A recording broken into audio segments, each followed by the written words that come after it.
Hey guys, tonight we're cracking open a chapter of history that's rarely whispered about in textbooks, but was very much alive in candlelit corners and shadowy cloisters. Lust, sex and sin in the Middle Ages. And before we start, just a heads up, you probably won't survive this.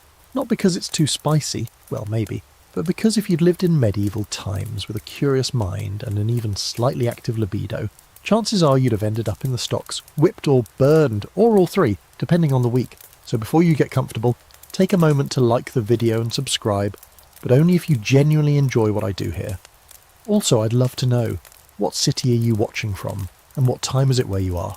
Now, dim the lights, maybe turn on a fan for that soft background hum, and let's ease into tonight's journey together.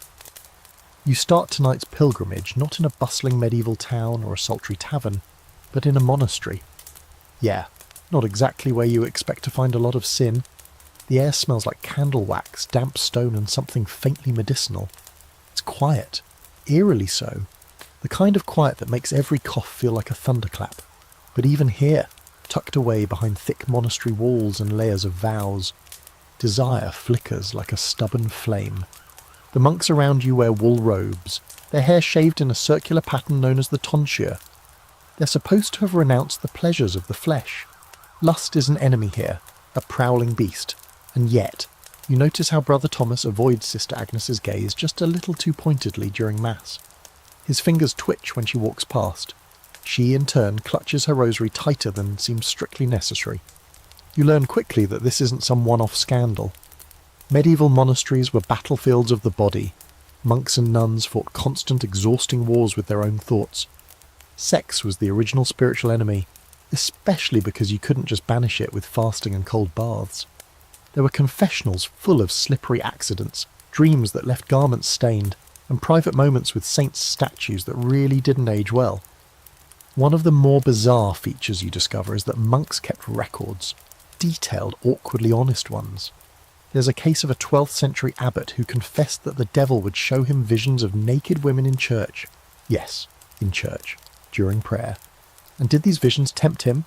Oh, absolutely. He once described being so tormented he rammed his face into the cold floor to calm himself down. It didn't work, by the way. In fact, some monasteries became infamous for their not-so-holy behaviour.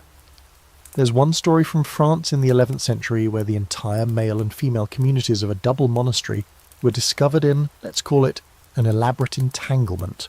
And not metaphorically. The church responded by shutting it down and calling the whole place a brothel in disguise. What makes this more ironic is how monastic life was sold as the ultimate escape from sin. Want to flee the temptations of the flesh? Easy. Take vows. Eat bland food. Chant Latin. Shave your head. But spoiler alert, it didn't work. If anything, isolation made things worse. Think about it. 0 distractions, long hours alone with your thoughts. The expectation of purity hanging over your head like a guillotine. That's basically an erotic pressure cooker. And don't think the women were exempt. Nuns wrote about their struggles too, sometimes in code, sometimes not. One 14th century nun described her nightmares of being seduced by black beasts with burning breath, classic incubus imagery, and wrote entire prayers begging God to harden her soul so she wouldn't... Well, you get the idea. There's even debate among historians about how many of these supernatural accounts were metaphorical versus an actual way to explain desire they couldn't process otherwise. Some scholars argue that calling it a demon was safer than saying I'm horny and I hate it. Now, let's take a quick detour to the stranger side of the monastery. Did you know some monks trained themselves to dream lucidly just so they could avoid lustful imagery while asleep? Like literal dream yoga, but the medieval Catholic guilt-saturated version. One obscure monk named Heinrich claimed he could recite psalms in his dreams to drown out any seductive thoughts. Was it true? Who knows? But the fact that they even tried that tells you how desperate they were. And then there's the elephant in the cloister, actual affairs. Despite all the rules, plenty of monks and nuns had secret relationships. Smuggled letters, nighttime visits, hidden tunnels. A few were even discovered with children. That's right, children. In some convents, pregnant nuns were quietly sent away to repent, and the child either ended up abandoned or mysteriously adopted by local villagers.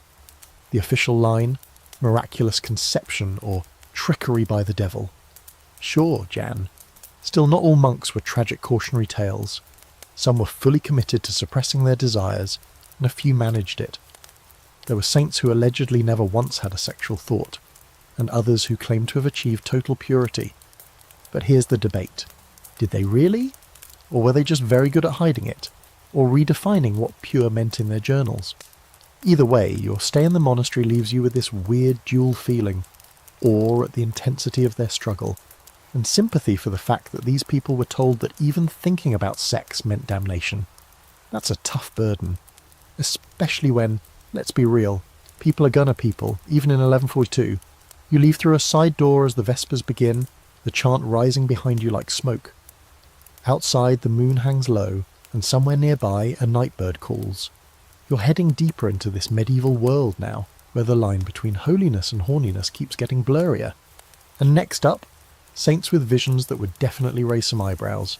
You don't get far from the monastery before finding yourself wrapped in another tale, this one drenched in incense and mystery, flickering candlelight and sweaty hallucinations. Saints, those holy paragons, weren't exactly immune to lust either. In fact, the deeper you dig into their lives, the more you realise many of them spent years locked in what can only be described as deeply personal, occasionally erotic showdowns with the devil, and sometimes with God. You slip into the shoes of a medieval believer, somewhere between sceptical and spellbound, as you pore over the lives of saints, vitae, as the church called them. These weren't just dry moral summaries. Oh no, these stories came with plot twists, seductions, naked apparitions, physical torment, spiritual ecstasy that got confusingly close to the other kind. Take St. Anthony the Great, for example. The poor guy fled into the desert to escape temptation and wound up with even more of it. According to his biographers, demons sent visions of women throwing themselves at him. Their bodies shimmered, their eyes sparkled, and in a classic move, Anthony rolled around in a thorn bush to stop his impure thoughts, not metaphorically, like actually dove into it. You're not sure if that worked, but you can't deny the dedication. But it's not just men. The female saints get even weirder. Meet St. Catherine of Siena. She took a vow of virginity at 7. 7. As an adult, she claimed she was spiritually married to Christ, even receiving a ring that, according to her, was made from the foreskin of Jesus. Yep. You blink, reread, and there it is again. Foreskin. Medieval hagiography had no chill. And then there's St. Teresa of Avila. Although technically she lived a bit after the medieval period, her writings reflect centuries of mystical eroticism. She wrote of an angel piercing her heart with a flaming spear, causing her to writhe in pain and joy so intense it left her utterly consumed. If that sounds vaguely like a romance novel scene involving divine BDSM, you're not alone. Scholars still debate whether these visions were purely spiritual or whether Teresa was channeling suppressed desires into her metaphysical language. Some even argue she was having out-of-body orgasmic experiences and just didn't have the vocabulary for it, so she called them divine ecstasies. These accounts weren't fringe tales tucked away in dusty corners. They were popular, were widely read, even used as instructional material for other devout souls. The takeaway was clear. Spiritual perfection required confronting lust head-on, and the way you defeated it? Well, often by enduring increasingly surreal, occasionally sexy torments. But here's the twist that makes you raise an eyebrow. Sometimes the saints enjoyed the visions. There are passages where the tone shifts, from horror to awe, from disgust to wonder. Saint Lutgardis, a 13th century mystic, claimed that Christ kissed her on the mouth, like romantically. In one vision, his hands caressed her heart. She felt flooded with warmth and heard divine music. Was it symbolic? Maybe. Was it also the only acceptable framework for a woman in that society to describe any kind of intense pleasure? Almost definitely. That's where the open debate comes in. Were these saints truly transcending the flesh, or just finding loopholes? Some modern historians suggest these holy visions were often the only safe container women had to express desire, intimacy, and pleasure. A kind of spiritual drag show, where they slipped into a role society allowed and used it to say what they couldn't say openly. Even stranger, some of these visions mirrored common erotic tropes of the time. The swooning, the breathlessness, the feeling of being overcome, helpless. The language of religious ecstasy bled into erotic poetry and vice versa. And honestly, after a few hours reading through these saintly accounts, you start confusing them with courtship scenes from romance tales. One moment you're reading about a nun's dream of being enveloped in divine light, the next she's describing a sweetness unlike any earthly touch. You start suspecting these women had very vivid imaginations, and very few outlets. Meanwhile, the church walked a delicate tightrope. On the one hand, these mystical experiences were signs of divine favour. On the other, if a vision got too spicy, suspicions of heresy, madness, or even demonic possession weren't far behind. Plenty of mystics, especially women, walked that dangerous line. Be too pious, and you might be declared a living saint. Be too sensual about it, and you might find yourself on trial. You duck into a small chapel to catch your breath. Inside, there's a mural of St. Margaret holding a dragon by the tail, and honestly, it's not the most innocent image. Everything in this era had double meanings. That's what's so fascinating. No one could talk openly about sex, but everyone knew what they were dancing around. Saints, poets, even the bishops played this coded game. And of course, not every saint made it out unscathed. St. Christina the Astonishing, her name's not even the weirdest part, was said to levitate, throw herself into furnaces, and dive into icy rivers to resist temptation. Her entire biography reads like a medieval fever dream. Some think she suffered from epilepsy or a neurological condition, and her visions were misunderstood. Others see her as a mystic genuinely trying to wrestle with the contradictions of body and soul in a world that punished both extremes. You exit the chapel just as a bell tolls in the distance, another reminder of how closely time and ritual wrapped around desire in this world. These weren't just stories for the faithful, they were survival guides, cautionary tales, wish fulfillment, and if we're being honest, slightly erotic fanfic for people who couldn't read the Canterbury Tales without blushing. By the time you hit the road again, the saints feel less like flawless icons, and more like exhausted humans trying to make sense of overwhelming impulses. It's comforting in a strange way. Even the most divine couldn't escape desire's pull. They just found more elaborate, poetic ways to wrestle it. And speaking of poetic wrestling, you're headed next to the courts of love, where knights pine, ladies plot, and nobody's really as noble as the songs say. You arrive at a sprawling castle just as the sun begins to dip behind the towers, casting the stones in a warm golden hue that makes everything look slightly more romantic than it really is. Inside, a feast is being prepared. Roasted meats, spiced wine, fruit piled high, and you can already hear the pluck of lutes and the low drone of poetry recited in aching tones.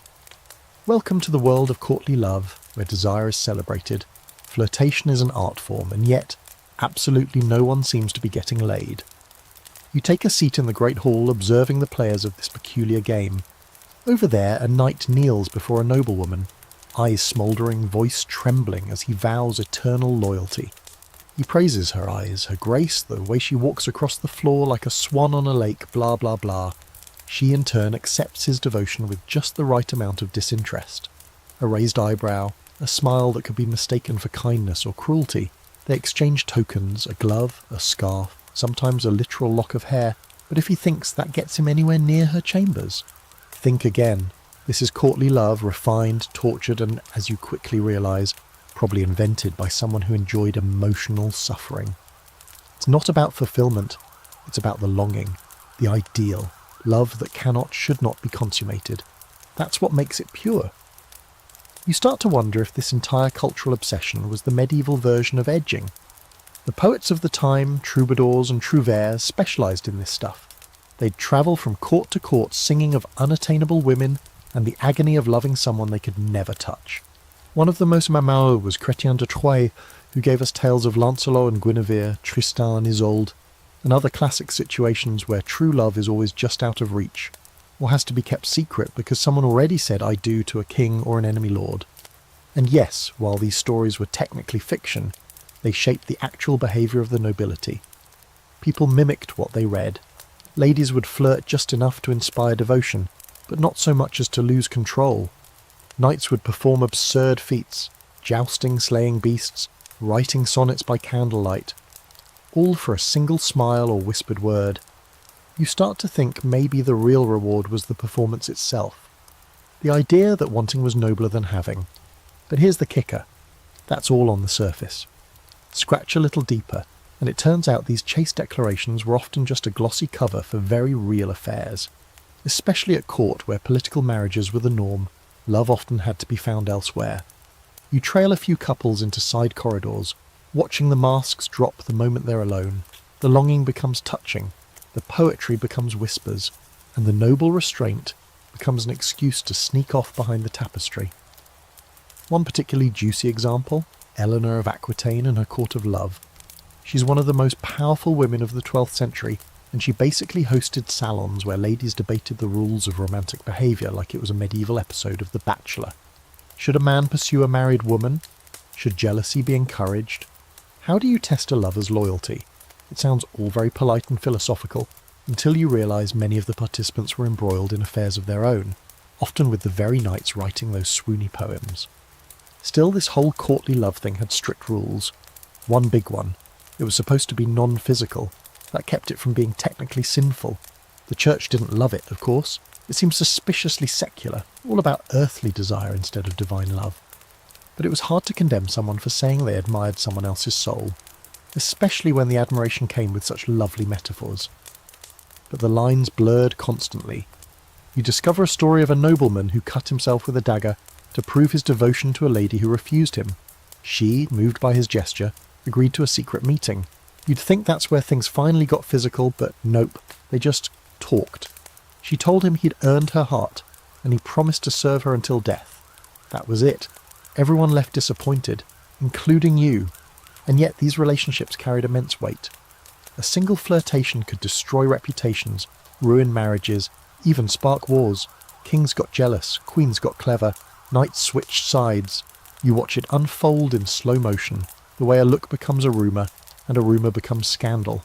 One lady of the court passes you and mutters, "It's not the love that's dangerous, it's the politics." She's not wrong. There's also the fringe theory you stumble across. Some scholars believe that courtly love was actually a kind of literary smokescreen for real-world power negotiations. Noble women, so often pawns in arranged marriages, used the rituals of courtly love to assert influence. By choosing who to favour, who to tease, who to shame in front of others, they subtly controlled social dynamics. So maybe that glove wasn't just a token, it was a chess move. And then there's the sex, or lack of it. Some historians argue that courtly love was a kind of proto-erotic theatre, a way to sublimate desire into something socially acceptable. Others insist there was sex, just hidden behind metaphor and poetic layers thick enough to confuse any chaperone. After all, medieval texts rarely said things outright. Instead of, they slept together, it was, he took shelter in her garden. You know, very subtle. By the end of the evening you realise you've been watching an elaborate masquerade. Everyone pretending to be above the flesh, while quietly negotiating access to it. Lust, here, wears a mask of longing. It's choreographed, constrained, and still somehow manages to burn through the silk and lace and fan fluttering like wildfire. You step outside the hall, the night cool and perfumed with rose petals and wine. Somewhere behind you, a poet is still reciting to a half-interested duchess. But you're headed somewhere different now. You've seen how the nobles pretend. It's time to see how the peasants really live, and how they get around having no privacy, no power, and no poems. You leave the glittering world of nobles behind. No more velvet drapes or lute music. No more fan dances of flirtation. Now the air is heavier, thick with the scent of damp earth, wood smoke and livestock. You're standing in the centre of a medieval village, somewhere in northern Europe, maybe England or France. The houses are cramped and close together, made of timber and thatch, and there's no such thing as personal space, let alone privacy. But that doesn't mean people here don't fall in love, or lust, or end up tangled in bedrolls on chilly nights. In fact, they often do, all without the luxury of silk bedsheets or carefully coded poetry. You peek into one of the cottages, ducking beneath the low doorway. The interior is a single room, one bed, maybe two if they're lucky. Parents, kids, and sometimes even a goat all sleep within feet of each other. And here's where things get resourceful. There's a tradition in some regions called bundling, or bed courtship, where a young couple, often in their teens, is allowed to lie together in bed with clothes on to talk, bond, and test their compatibility. Yes, you heard that right. In bed, together, usually with a wooden plank or a sackcloth between them, but still, more progressive than you'd expect. Of course, the idea was that they wouldn't have sex, that they'd just, hang out, supervised intimacy. But let's be honest, they were teenagers, they were curious, and that they were surrounded by hay. You do the math. And sometimes this led to what was charmingly called premarital negotiation. If a girl became pregnant, the community often expected the young man to marry her. Shotgun weddings weren't uncommon, and neither was the quiet acceptance that, hey, maybe the bundling bag was more symbolic than effective. What surprises you is how communal all this is. In a society where privacy is almost non-existent, the community becomes both witness and judge of romantic relationships. Neighbours gossip, families keep tabs, and public reputation can make or break a courtship. You hear about a ritual where village women would inspect the bed sheets after a wedding night to confirm consummation had occurred. If the sheet was bloody, all was well. If not, rumours flew. You wonder how many clever brides pre-stained the fabric just to avoid scandal. Sex among the peasantry isn't shrouded in the same performance of chastity as it is among the nobility. It's part of life. Practical, sometimes tender, sometimes hurried. You watch couples steal moments behind haystacks or in the forest, where birdsong and the rustle of leaves provide a thin veil of cover. A few are caught, sure, but punishment is often lighter than you'd expect. A small fine may be public penance. Everyone knows desire doesn't wait for the church's blessing. That said, there were rules, and crossing certain lines could be dangerous. Adultery, especially if it involved someone of higher status, could lead to exile, flogging, or worse. But among the lower classes, sexual transgressions were often handled within the community. You witness a strange custom called charivari, where a man who married a much younger woman, or someone suspected of infidelity, gets paraded through the village on a donkey, while people bang pots and yell insults. It's half punishment, half performance, and it reeks of petty vengeance disguised as moral outrage. Still, there's humour here too, a kind of earthy acceptance. One local midwife, a stout woman with a gap-toothed smile, pulls you aside and says, "The Lord can keep his sermons, babies come when they want." She's attended dozens of births, some from married couples, some not, and doesn't seem particularly scandalised by any of it. She even jokes about how many noblemen have left their blessings in village cradles. And yes, that's a thing. Noblemen would sometimes use their power to take advantage of peasant girls, leading to awkwardly mixed-status children who are often quietly absorbed into the village fabric, or not so quietly cast out. One thing that stands out is how marriage itself isn't always a grand event down here. Sometimes it's just a handshake in front of witnesses, a verbal agreement that they'll share work, food and a bed. The church wants a priest involved, of course, but in many cases, local custom rules the day. If you live together, if everyone sees you as a couple, then that's that. It's marriage by consensus, and surprisingly flexible until it isn't. Of course, there's always someone watching from the margins. You meet an old widow who whispers about the woods women, young girls who disappeared into the forest to avoid shame after a pregnancy, or who practice their own kind of folk magic to control fertility. There are herbs passed in secret, teas that bring on the moon, and charms tied under skirts. Some of it's practical, some of it's superstition.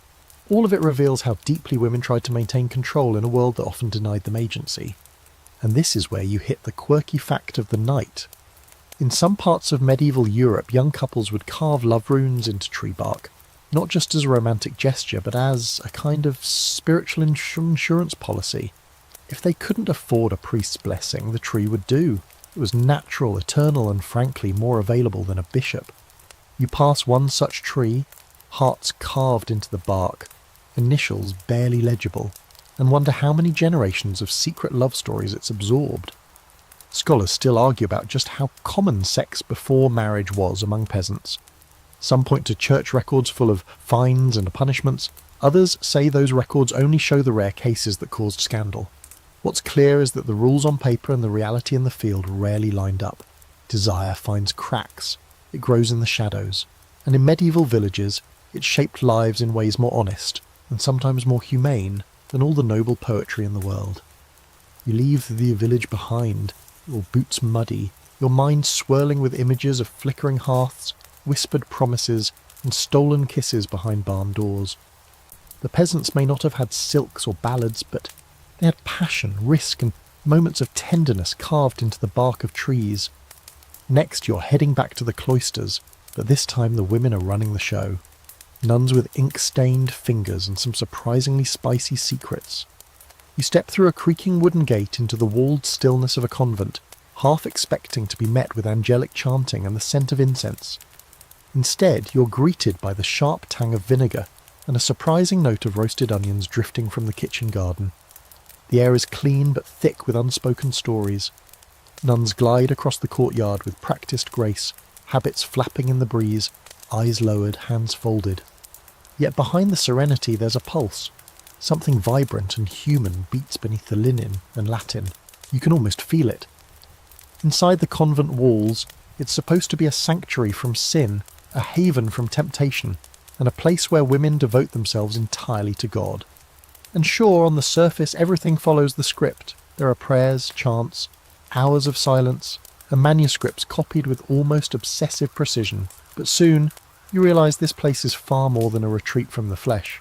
It's a community of women, thinking, feeling, dreaming, and yes, occasionally fantasising just like everyone else in medieval society. And they kept records.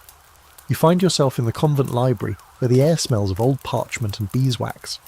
One of the sisters, older and quietly amused by your curiosity, unlocks a cabinet and shows you something few outsiders ever see. The private writings of nuns. Not doctrine, not psalters, not dry theological commentary. No, what she lays before you are diaries, fragile collections of yearning and shame, visions and desire scribbled between prayers and poems. Some of it spiritual, yes, but not always the way you'd expect. One entry you read describes a dream where the writer sees the Virgin Mary cradling her with a tenderness that sounds less like maternal comfort and more like an overwhelming wave of bliss. Another recounts being kissed on the mouth by an angel again and again, until she wakes up gasping, convinced she's either blessed or damned. You're not sure which one she wants more. One nun writes about a fellow sister's golden hair like summer wheat, and the gentle weight of her hand during prayer. It reads like longing, quiet, intimate, almost mournful. It never says anything overt, but the undertones are undeniable, and it turns out this wasn't an isolated case. In convents across Europe, from England to Italy, scholars have found letters and poems passed between women, sometimes coded, sometimes shockingly direct. One nun in Germany wrote of her hunger for the warmth of Sister Clara's body. Another, in a tiny outpost in France, confessed that she sought God's mercy for dreaming of carnal joy while sharing a bed in winter. You pause here, wait, sharing a bed? Oh yes, convent dormitories were communal, often with 2 or more nuns per straw mattress in colder seasons. It was practical, economical, and in some cases, an unexpected invitation for intimacy. While rules forbade physical affection, enforcement was inconsistent. After all, there weren't cameras or DNA tests, just a lot of dim candlelight, heavy robes, and human need. Still, not everything was hidden. In fact, some abbesses kept astonishingly honest records of misbehaviour. You come across one case where a nun was caught with a visiting monk, under a staircase no less. Another was discovered with a local butcher's daughter, who'd been smuggled into the grounds disguised as a laundry assistant. In most cases, the punishment was temporary seclusion, extra prayers, and a stern talk. But sometimes, especially if noble families were involved, scandals were buried entirely. And then there were the love tokens, small crosses, carved charms, notes tucked into rosary pouches. One nun buried a letter beneath the roots of a cherry tree, addressed to the one whose voice haunts me in sleep. She never signed it. She didn't have to. Everyone in the convent knew, but it wasn't always about sex or forbidden love. Many of these women were intellectual powerhouses, starved for stimulation. They read everything, Augustine, Plato, even Roman poets if they could get away with it. They debated theology late into the night, translated texts, and wrote mystical reflections that, when you squint just a little, sound like erotic poetry disguised in the language of piety. One visionary nun describes her soul being pierced by a divine flame and opened like a flower to the light. If that's not metaphorical foreplay, you don't know what is. Now here's your fringe fact for the night. Hildegard of Bingen, the famous 12th century abbess, composer and mystic, once wrote that a woman's soul could become pregnant with divine inspiration, an idea that some modern readers interpret as spiritual queerness. She also had an intense, possibly romantic bond with another nun named Richardis. which ended in a heartbroken flurry of letters when Richardis was transferred to another convent. Hildegard's grief reads like a breakup album in Latin. Of course, modern scholars debate what all of this means. Were these relationships romantic, platonic, emotional coping mechanisms in an all-female environment? Did nuns understand their own desires in the way we frame sexuality today? There's no single answer. What's clear is that these women lived full, complex emotional lives, far from the image of passive celibate angels that church propaganda liked to project. You also learn that many women didn't choose the convent freely. Families often sent daughters here as a financial decision or political strategy. If you weren't beautiful enough to marry advantageously or had too many sisters ahead of you, off to the nunnery you went. Some embraced it, others didn't. One diary has a single heartbreaking line: "I do not love my vows, but I obey them." It hits harder than any sermon. And let's not forget the occasional outliers, the rebellious nuns who snuck out of the convent at night, visited taverns, and even took lovers. In 14th century Italy, one group of nuns was discovered hosting masked dances in their cloister complete with hired musicians. When church officials arrived, they found wine, laughter, and a suspicious lack of guilt. The women were reprimanded, of course, but not expelled. Why? Because some of them were related to bishops. Surprise! As you walk back through the cloisters, moonlight falling through arched windows, you hear the echo of a hymn rising from the chapel. It's beautiful, haunting, but layered beneath the melody is the undeniable truth that these women, so often imagined as blank slates of virtue, were just as full of longing, conflict, imagination and secrets as anyone else. Maybe even more so, tucked away from the world with only candlelight and each other for company. Next you'll slide into a confession booth, where the air is thick with incense and whispered sin, and on the other side of the screen, a priest who might be more familiar with temptation than you'd expect.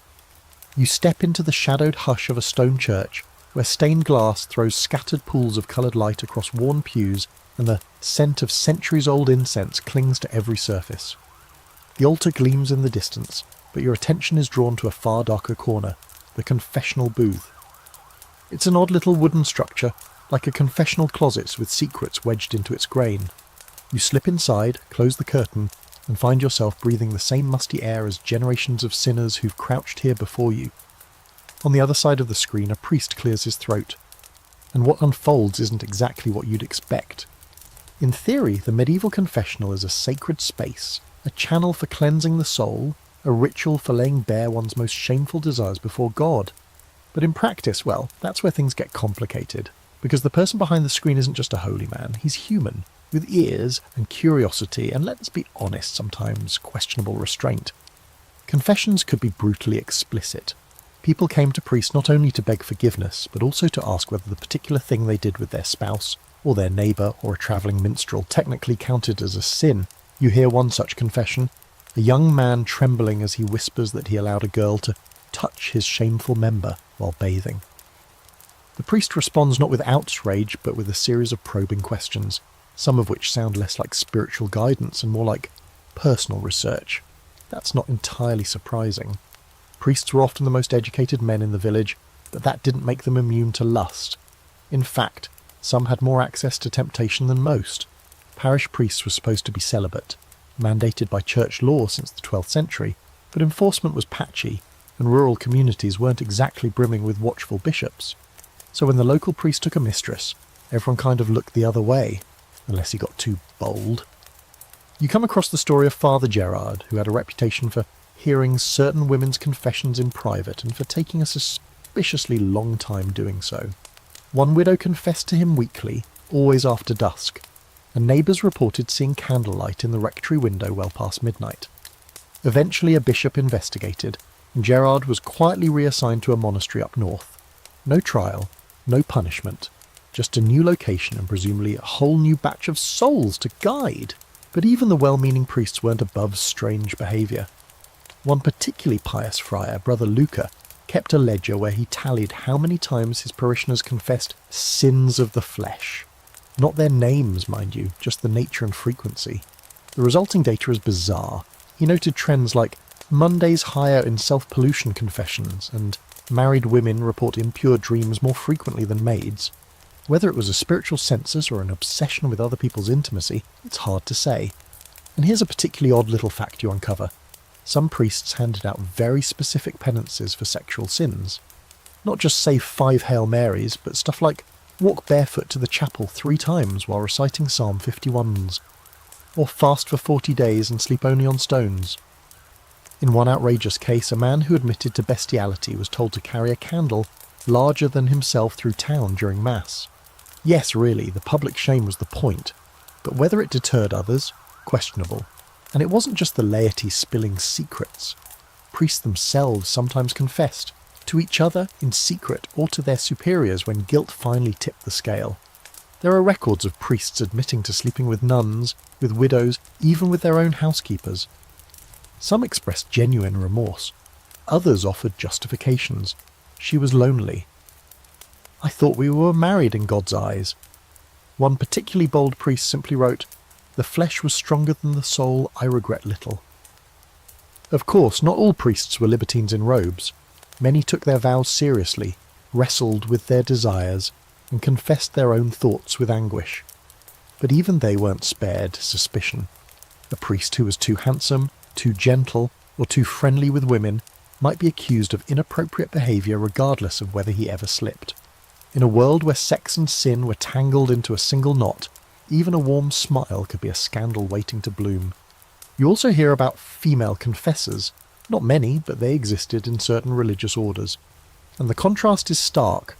They were often stricter, more clinical, and less easily scandalised. Some women, in fact, preferred confessing to a fellow woman, especially when the sin involved matters of the body. Imagine trying to tell a red-faced young priest about a sensual dream involving Saint Sebastian. Now imagine telling someone who's had a few herself. Still, confession was often less about forgiveness and more about control. The church gathered immense power by being the repository of everyone's secrets. They knew who slept where, who loved whom, who wanted what. And they used that information to maintain moral order, sure, but also to exert influence. A noble who confessed to adultery might find himself advised to donate a new chapel. A baker who visited a brothel too often might mysteriously lose his market stall. Guilt became currency. And here's where the scholarly debate flares up. Some historians argue that the confessional booth was less a space of spiritual healing and more a tool of psychological surveillance, an early form of institutional control that kept people obsessed with their own moral failings. Others insist it gave people relief, a place to talk about things they had no other outlet for. The truth, as always, is probably a mix. Confession was simultaneously a therapy session, a trap, a relief, and a risk. You finally leave the booth, the carved wood creaking behind you. Outside, the sun is dipping low and the sound of bells rolls out across the town like a warning. You've heard so many sins whispered into the dark, and not all of them stayed hidden. Some turned into gossip, some grew into scandal, and some shaped the way entire communities saw themselves. As you cross the courtyard, you realise that in this world, sin wasn't just an act. It was a story, a confession waiting to be told, a burden begging to be passed to someone else. And up next, you'll be standing in the town square when private pleasure becomes a very public spectacle. The square is already buzzing by the time you arrive, the kind of low, anticipatory hum that comes before a storm, or in this case a public shaming. You push your way through the gathered crowd of villagers, cloaked merchants, and toothless old women with baskets at their feet. Everyone's eyes are locked on a wooden platform in the centre, where a pair of stocks has been dusted off and freshly oiled. Next to it, a barrel filled with rotten vegetables. Welcome to medieval justice, where sin doesn't just haunt your soul, it gets a full, painfully public performance. Today's unfortunate star is a woman in her 30s, hair wild and face flushed, not from embarrassment you suspect, but from sheer fury. She's been accused of adultery, though the details are vague. The man involved isn't present. He never is. She, on the other hand, is about to spend the afternoon in the stocks with her ankles and wrists locked in place, while the townsfolk do what they always do best, judge, jeer and throw things. You feel it instantly. This isn't about justice. It's theatre. The whole town's come out, not just to punish sin, but to enjoy it. Children laugh as they wind up with squishy turnips. A drunk cobbler yells something about loose women before nearly falling into a pig trough. But it's not all fun and games. There's a thick current of cruelty here too. The crowd loves watching someone fall, especially a woman who dared to want something she wasn't supposed to. Public punishment for sexual offences was surprisingly common in medieval towns. Adultery, fornication, and even bawdy speech could land you in the pillory, or worse. Sometimes it was just a fine or a public whipping. Other times it was exile, a shaved head, or a brand burned into the flesh. The punishments varied by region, social status, and gender, but the message was always the same. Lust is dangerous, and if you act on it, you better be ready to pay the price. You learn that married women bore the brunt of these punishments. If a wife strayed even emotionally, it was considered a betrayal not just of her husband but of the social order. A man, on the other hand, could often get away with an affair, especially if he claimed the woman seduced him. You see this double standard play out in the records. Men caught with prostitutes were sometimes fined. Women labelled as prostitutes could be whipped, branded, or forced to wear humiliating clothing. In one town they had to wear striped hoods whenever in public, a scarlet letter sewn into linen. And the punishments weren't just for real sex. You stumble upon a set of court records detailing the public humiliation of a man accused of cross-dressing in secret. His crime? Wearing his wife's dress while cleaning the house and, allegedly, dancing alone. No sexual contact, no victim, but he was dragged into the town square, forced to wear women's clothes in front of everyone while being pelted with sheep dung. It wasn't about morality, it was about enforcing roles, staying in your lane, being what your body told them you should be. Then there's the case of the Bawd, a woman who ran an unofficial brothel out of her cellar. When she was caught, she wasn't executed or imprisoned.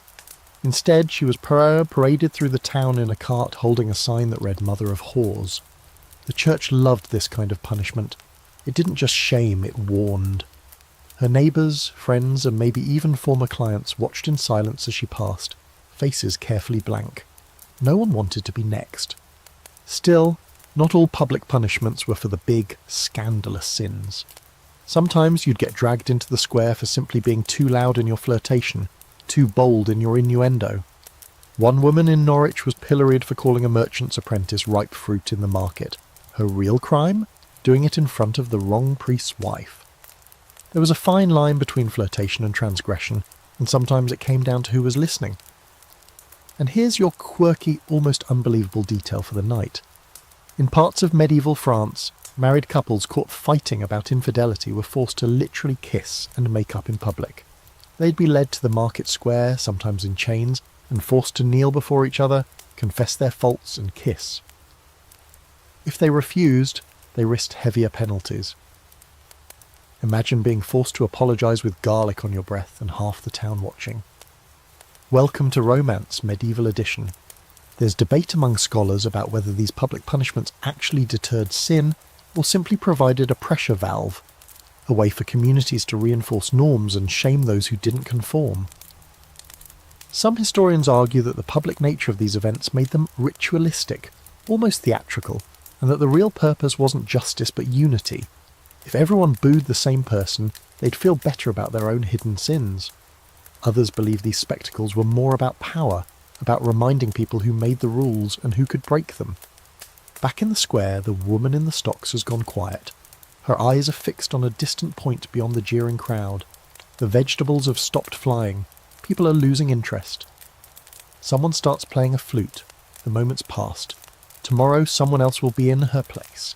A drunk, a thief, maybe another lover who made the wrong move at the wrong time. You step away from the square, boots crunching over cabbage leaves and broken shame. The sun's low now, casting long shadows. It's strange how easily pleasure flips into punishment here, how the things people crave become the weapons used against them, and yet despite the risk, they still keep craving. Next you'll head into darker territory, where lust isn't just punished, but demonized. Lettre de. A woman is about to stand trial for consorting with something infernal. You might want to keep your crucifix handy. You arrive at the edge of a village just as the torches are being lit, their flames casting jagged shadows across the timber-framed houses. The air is heavy with damp earth and wood smoke, but there's something else underneath it, something sharper. Fear.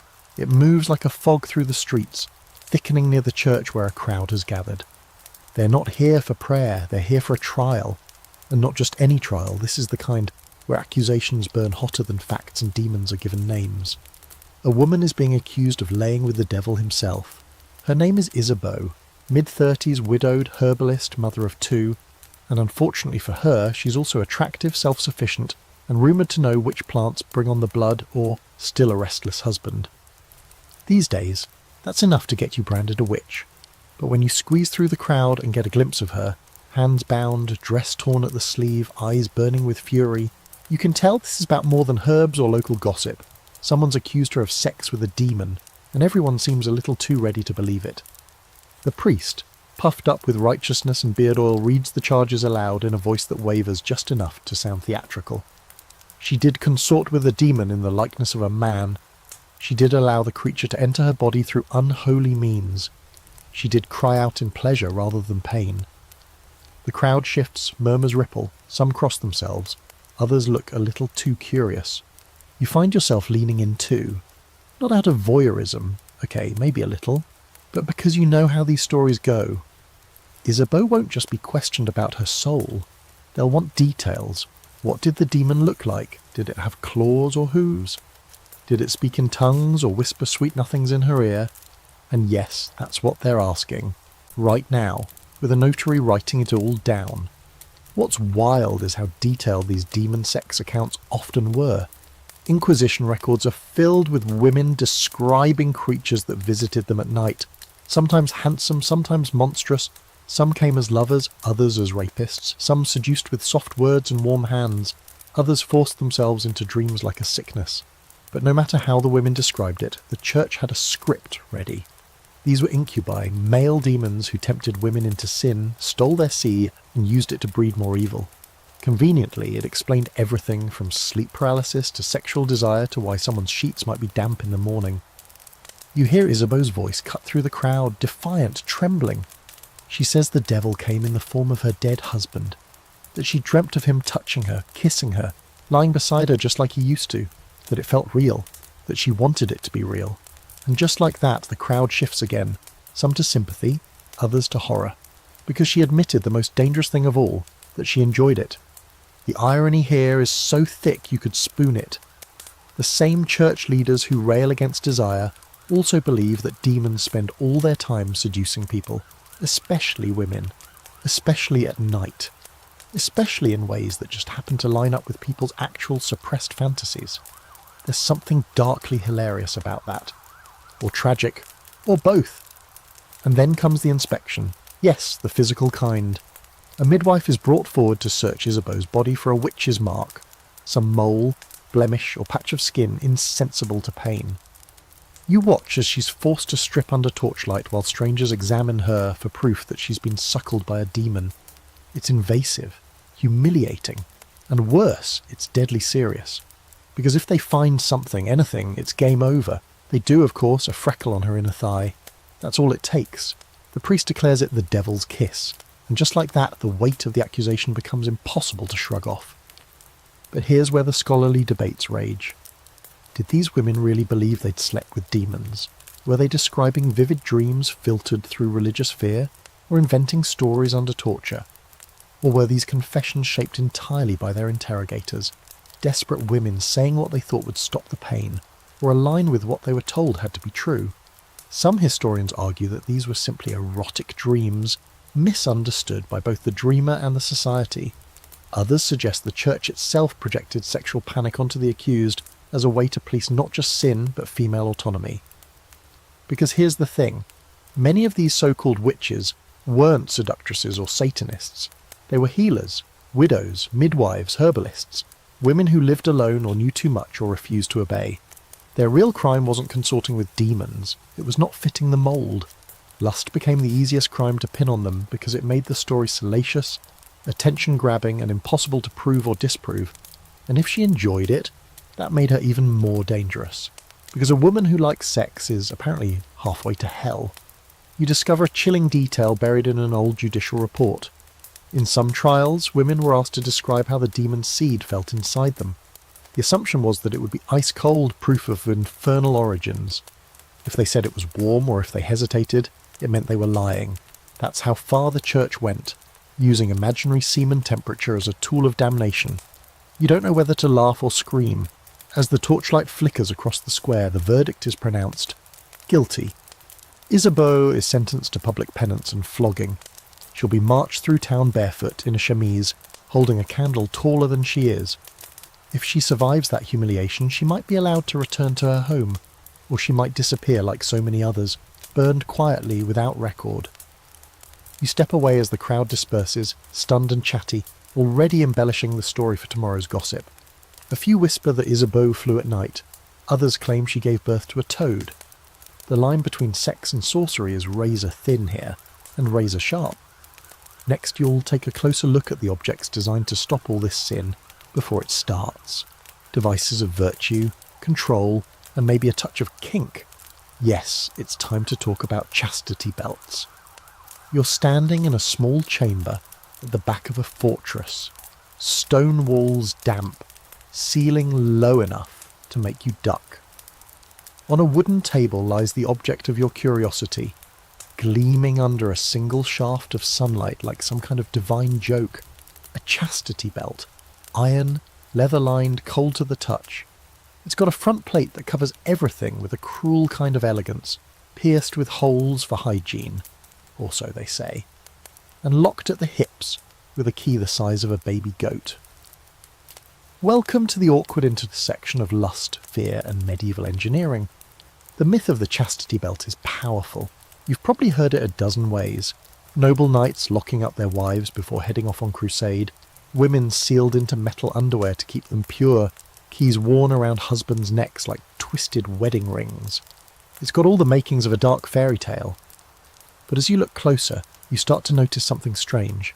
This belt is a little too ornate, a little too pristine, almost like it was made to be looked at, not worn, and that's the first clue that things aren't as straightforward as they seem. Historians are still arguing over whether chastity belts were ever widely used, or used at all. Sure, there are museum displays and the occasional drawing from the Renaissance that shows women strapped into these torture panties of shame. But the earliest physical belts we have, most date from the 15th century or later, and some look suspiciously like 19th century forgeries designed to titillate more than terrify. That's right, some medieval chastity belts may be the historical equivalent of cosplay props for Victorian gentlemen with very specific tastes. Still, the idea had roots. The church was obsessed with controlling female sexuality, and chastity was practically currency. Virginity wasn't just a moral state, it was a bargaining chip in marriage, a symbol of family honour, and a theological ideal. So the idea of locking it down literally fit right into the broader culture of control. Whether or not women were walking around wearing iron thongs, the threat, the metaphor, and the obsession sin were very real. You leaf through some old manuscripts and find a few references, none of them exactly flattering. One Italian text describes a jealous merchant who commissioned a belt from a blacksmith to preserve the virtue of his young wife. Another chronicles a paranoid noble who required his daughters to be secured whenever they left the estate. No one says how long they wore them, how they bathed, or how infections were handled. You begin to suspect those details were conveniently left out or completely imagined. But there are weirder facts too. Some belts were designed not just to prevent intercourse, but to prevent pleasure. One model has little spikes on the inside, both like a reverse hedgehog. Another features a mechanism that makes walking normally almost impossible. Some researchers believe these were punishment devices, not preventative ones, used to discipline unruly women or sex workers in particularly cruel city-states.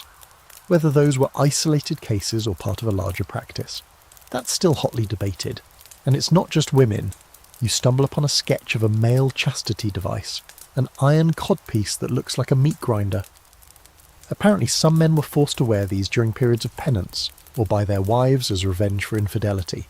There's even one bizarre story, possibly apocryphal, about a young monk who asked to be locked by his abbot to keep his urges in check.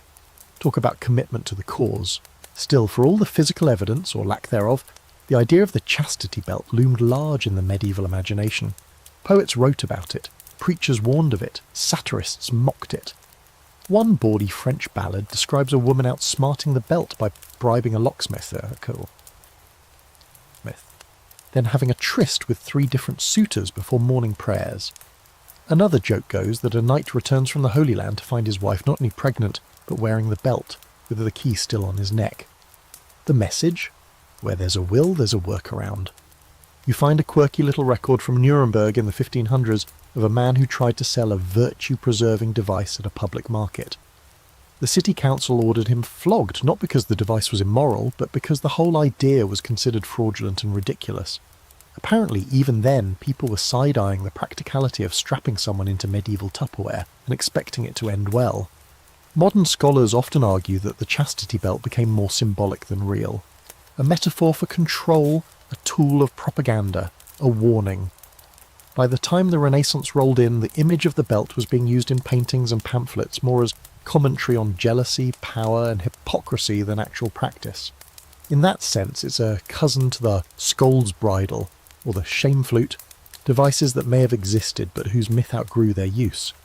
And yet, as you hold one of the replicas in your hands, cool, heavy, impossibly uncomfortable, you realise something. Real or not, it feels medieval, brutal, controlling, deeply distrustful of the body, which means it fits perfectly into the world you've been wandering through, where sin is feared, punished, and always lurking just under the surface of virtue. Whether anyone actually wore one might matter less than the fact that everyone believed someone could. You leave the fortress behind, passing through a courtyard where lovers once danced under banners and suspicion. Your thoughts swirl with iron and fire, with the absurdity of locking up lust and pretending that would be enough to make it disappear. And now you're heading to a wedding, not for love, but for duty. And the guests, more interested in the bridal sheets than the bride and groom. You arrive just in time for the wedding feast. A blur of roasted meat, sticky wine, laughter thick with onions, and nobles in velvet laughing a little too loudly. The bride and groom sit beneath a canopy of embroidered cloth, looking like two strangers stuck in the world's most awkward team-building exercise. She's pale and stiff, glancing down at her hands like she's trying to vanish. He's already 3 goblets deep and grinning at something that probably isn't funny. No one here seems concerned about love. They're waiting for the real show, the bedding ceremony. Yes, the moment when all pretense drops and the new couple is escorted, often publicly, to their marriage bed. The crowd doesn't even try to be subtle. They're chanting songs, cracking jokes, making crude rhymes about fruit and animals. If this feels absurdly invasive, it's because it is. But in medieval Europe, this was normal. The marriage wasn't considered valid until consummated, and sometimes the proof wasn't just expected, it was required. You trail the procession up narrow stairs lit with sputtering candles, where the newlyweds are deposited in their chamber like livestock in a pen. Onlookers, nobles, clergy, servants, even the bride's aunt, gather around the bed as the couple is undressed. There are rules, of course. No touching, just watching, encouraging, teasing. A few throw flower petals. One knight plays a lute. It's surreal. The couple climbs under the sheets, and then the curtains are drawn, halfway, because the moment they finish, everyone wants to know. You'd think this kind of spectacle would kill the mood, but that wasn't the point. This ritual wasn't about intimacy, it was about legitimacy. Marriages in the medieval world weren't romantic contracts. They were economic alliances, political chess moves or strategies to transfer land and titles. And to make them binding, there had to be evidence of consummation. That brings you to the infamous bridal sheet inspection. In many places, after the deed was done, or in some cases claimed to be done, the bed linens were displayed, often outside the house, so the blood could prove the bride's virginity. Red spots meant purity, honour, and a good investment. No stains? That was a problem. Rumours could erupt, dowries could be returned, families could feud. In one recorded case, a groom annulled the marriage on the spot and demanded his money back. The bride was 15. Her father sued for slander. The court ruled in favour of the bedsheet. Of course, not every woman bled, and many knew it.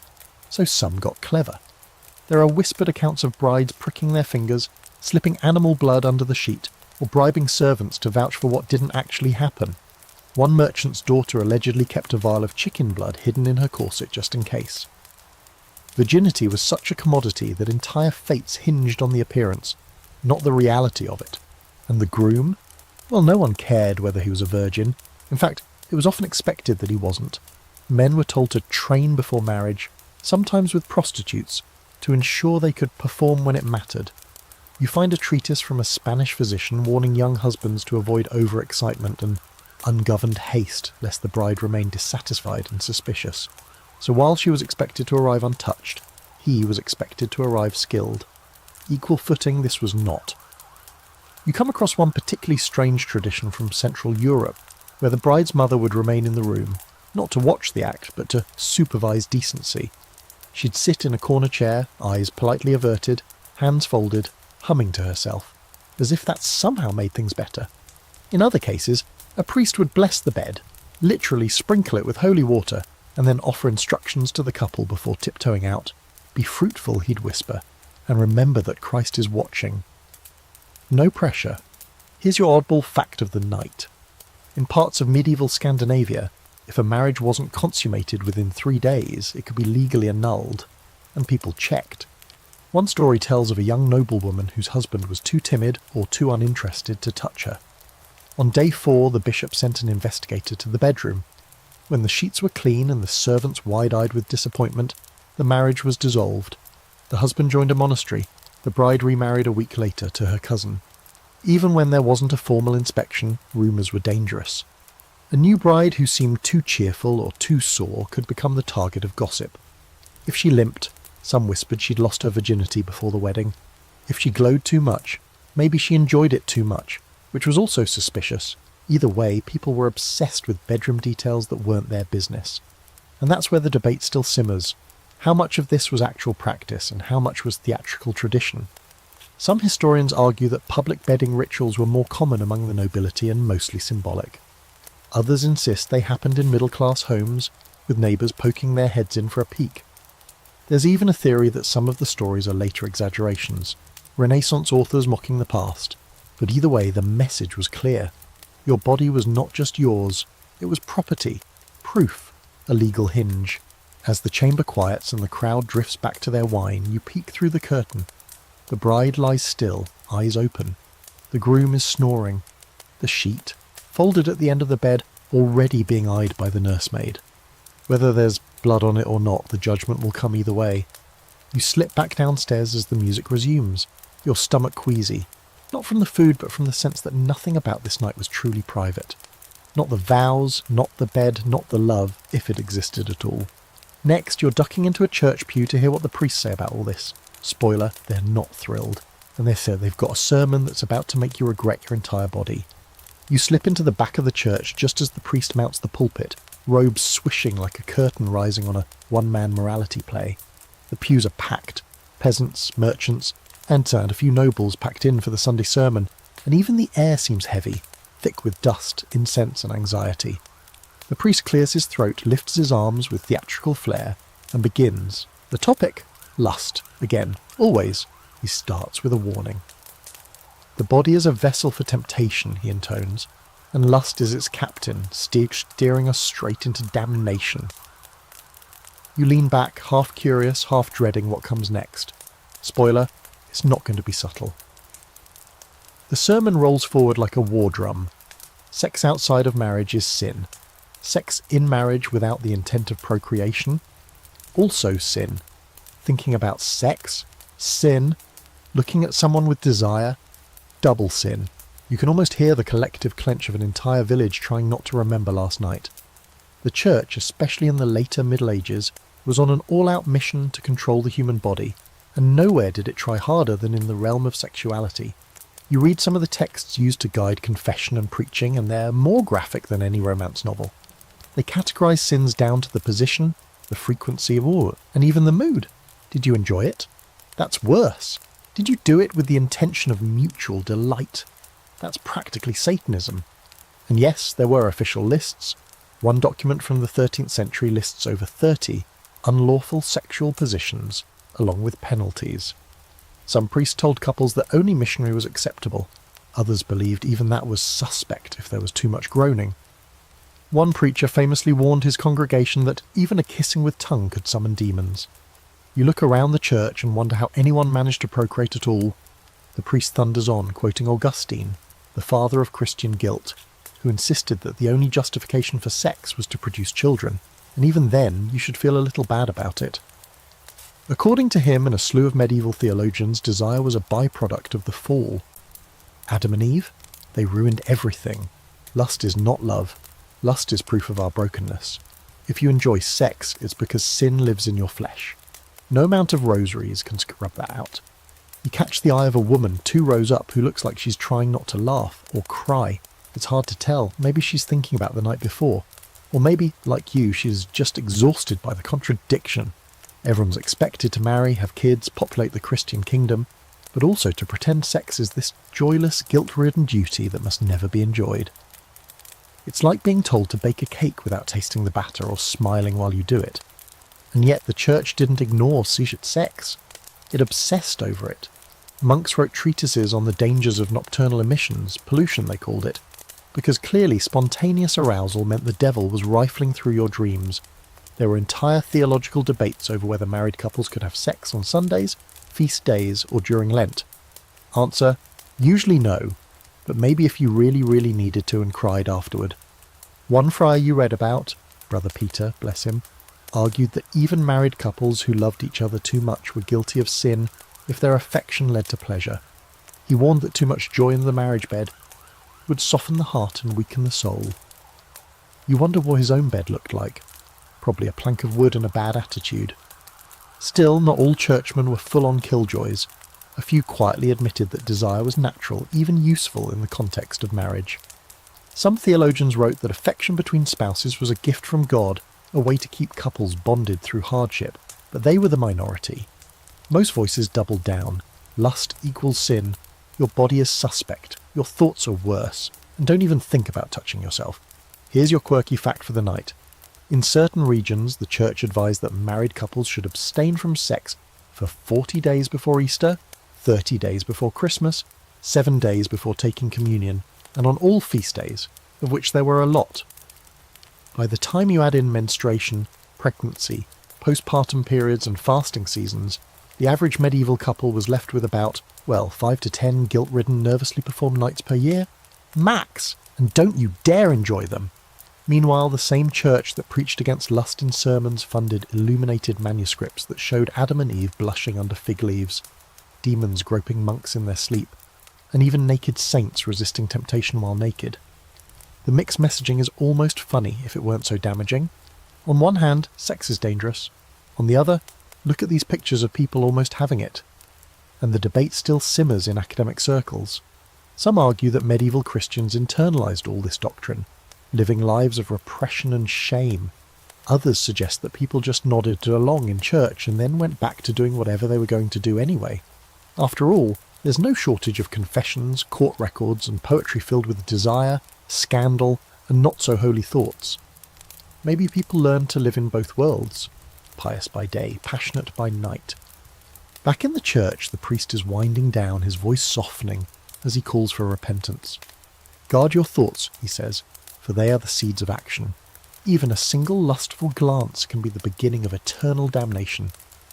You look around at the crowd again, and it's clear no one here is entirely free of guilt. That's kind of the point. Keep them ashamed and they'll keep coming back, keep confessing, keep donating, keep believing. You slip out the side door as the choir begins to sing, voices echoing off stone in solemn harmonies. Outside, the sun is high and the street smells like life. Cooked onions, fresh bread, unwashed bodies and horses. You inhale deeply. The church may have tried to shame every human urge, but out here, people are still kissing, still loving, still sneaking behind haystacks. Next, you'll follow some of those forbidden glances into darker corners of society, where same-sex love flickered quietly, persistently, beneath the surface of a world that swore it didn't exist. The city narrows around you into quieter corners, alleys shadowed by tall stone buildings, spaces where eyes are less watchful and whispers travel farther than footsteps. You've left behind the sermons and the public punishments, slipped out of the town square where sin is loudly condemned, and into a realm of softer defiance. This is where the things no one dares to name still manage to survive. Same-sex love in the Middle Ages wasn't just forbidden, it was declared impossible. And yet, here you are, walking the same streets where it persisted anyway, stubborn as ivy growing between the cracks. You pass 2 young men seated beside a fountain, shoulders just barely touching. Their conversation is quiet, casual on the surface, but the way they look at each other speaks volumes. A moment too long, a smile too shy. No one would notice if they weren't looking closely. And that's the secret, isn't it? In a world that insists this love doesn't exist, the key to survival is not being seen, or being seen just enough to pass. The church's official stance was simple. Homosexuality was sodomy, and sodomy was a sin so grave it ranks just beneath heresy and witchcraft. Penalties ranged from public penance to mutilation, exile, or execution. But the church also failed to define it clearly. For all the fear-mongering, they didn't really understand what they were condemning. Was it desire? Was it action? Could two people of the same sex love each other without sinning? The ambiguity gave space for contradictions and for survival. Medieval legal records are scattered with cases that hint at a hidden world. A monk caught writing passionate letters to a fellow brother. A nun transferred after being too close with another sister. A city magistrate fined for hosting inappropriate entertainments in his private garden. One man was dragged before the court in Florence for embracing another in the manner of a lover. The record doesn't say what happened after. It rarely does, but not every story ends in punishment. In some corners of the medieval world, particularly in cities like Venice, Florence, and Paris, same-sex desire flourished under layers of denial and clever euphemism. You come across the word fraternitas, meaning brotherhood, used in records of unusually intense male friendships. In convents, amicitia, or spiritual friendship, was a popular term for deep, emotionally bonded relationships between women. Were these truly platonic? Maybe. Maybe not. But they offered a safe way to say, I love you, without drawing too much attention. One of the most remarkable examples you stumble upon is the case of John and William, two Englishmen from the 14th century who were arrested for living together as husband and husband. The record is thin, but it's clear they had some form of commitment. Shared property, shared bed, shared reputation. The authorities didn't quite know what to do with them. They were fined, released, and mostly left alone. An exception rather than a rule, but a sliver of light nonetheless. And then there's the poetry, so much of it hiding in plain sight. You find a Latin poem written by a monk to his beloved, filled with yearning that's too tender to be anything but romantic. When I see you, my heart is restless, he writes. When you leave, my soul retreats into silence. It's possible to read it as spiritual longing, but the way he describes the other man's mouth, his hands, his scent, makes it hard to ignore what's really going on. In another convent, a sister named Agnes wrote dozens of letters to a fellow nun, Beatrice. She called her my mirror, my delight, and the only place my soul finds rest. Their correspondence survives only because someone, likely a less sympathetic superior, copied them into a book of dangerous attachments, which ironically preserved their story. And here's a quirky detail for the night. In 14th century France, some men in same-sex relationships took part in mock weddings, complete with rings, vows, and even bride prices. These events were done in secret, often under cover of festivals or carnivals where rules were more fluid. Of course, if caught, they were condemned as blasphemers. But for that one night, they got to pretend. Even within the church, things weren't as black and white as the preachers claimed. Some monastic orders tolerated deep same-sex bonds, as long as they were expressed through letters or poetry and not, actually acted upon. The Brothers of the Common Life, for instance, encouraged emotional intimacy among male students as a form of spiritual brotherhood. Was that cover for something more? Possibly. Or maybe it was an attempt to carve out space where closeness wasn't instantly labelled as sin. That's the great scholarly debate, of course. Were these intense same-sex friendships truly romantic and erotic, or are modern readers projecting? Some historians argue that medieval people had different categories of love, and what looks romantic to us was just emotional closeness. Others say, come on, read the poems. These people were in love. They were just stuck in a society that didn't have the language or freedom to say it out loud. As you wander further, you realise that surviving meant becoming fluent in ambiguity. Same-sex love didn't announce itself. It slipped between the lines. It lived in coded glances, careful phrasing, and shared spaces that outsiders couldn't decode.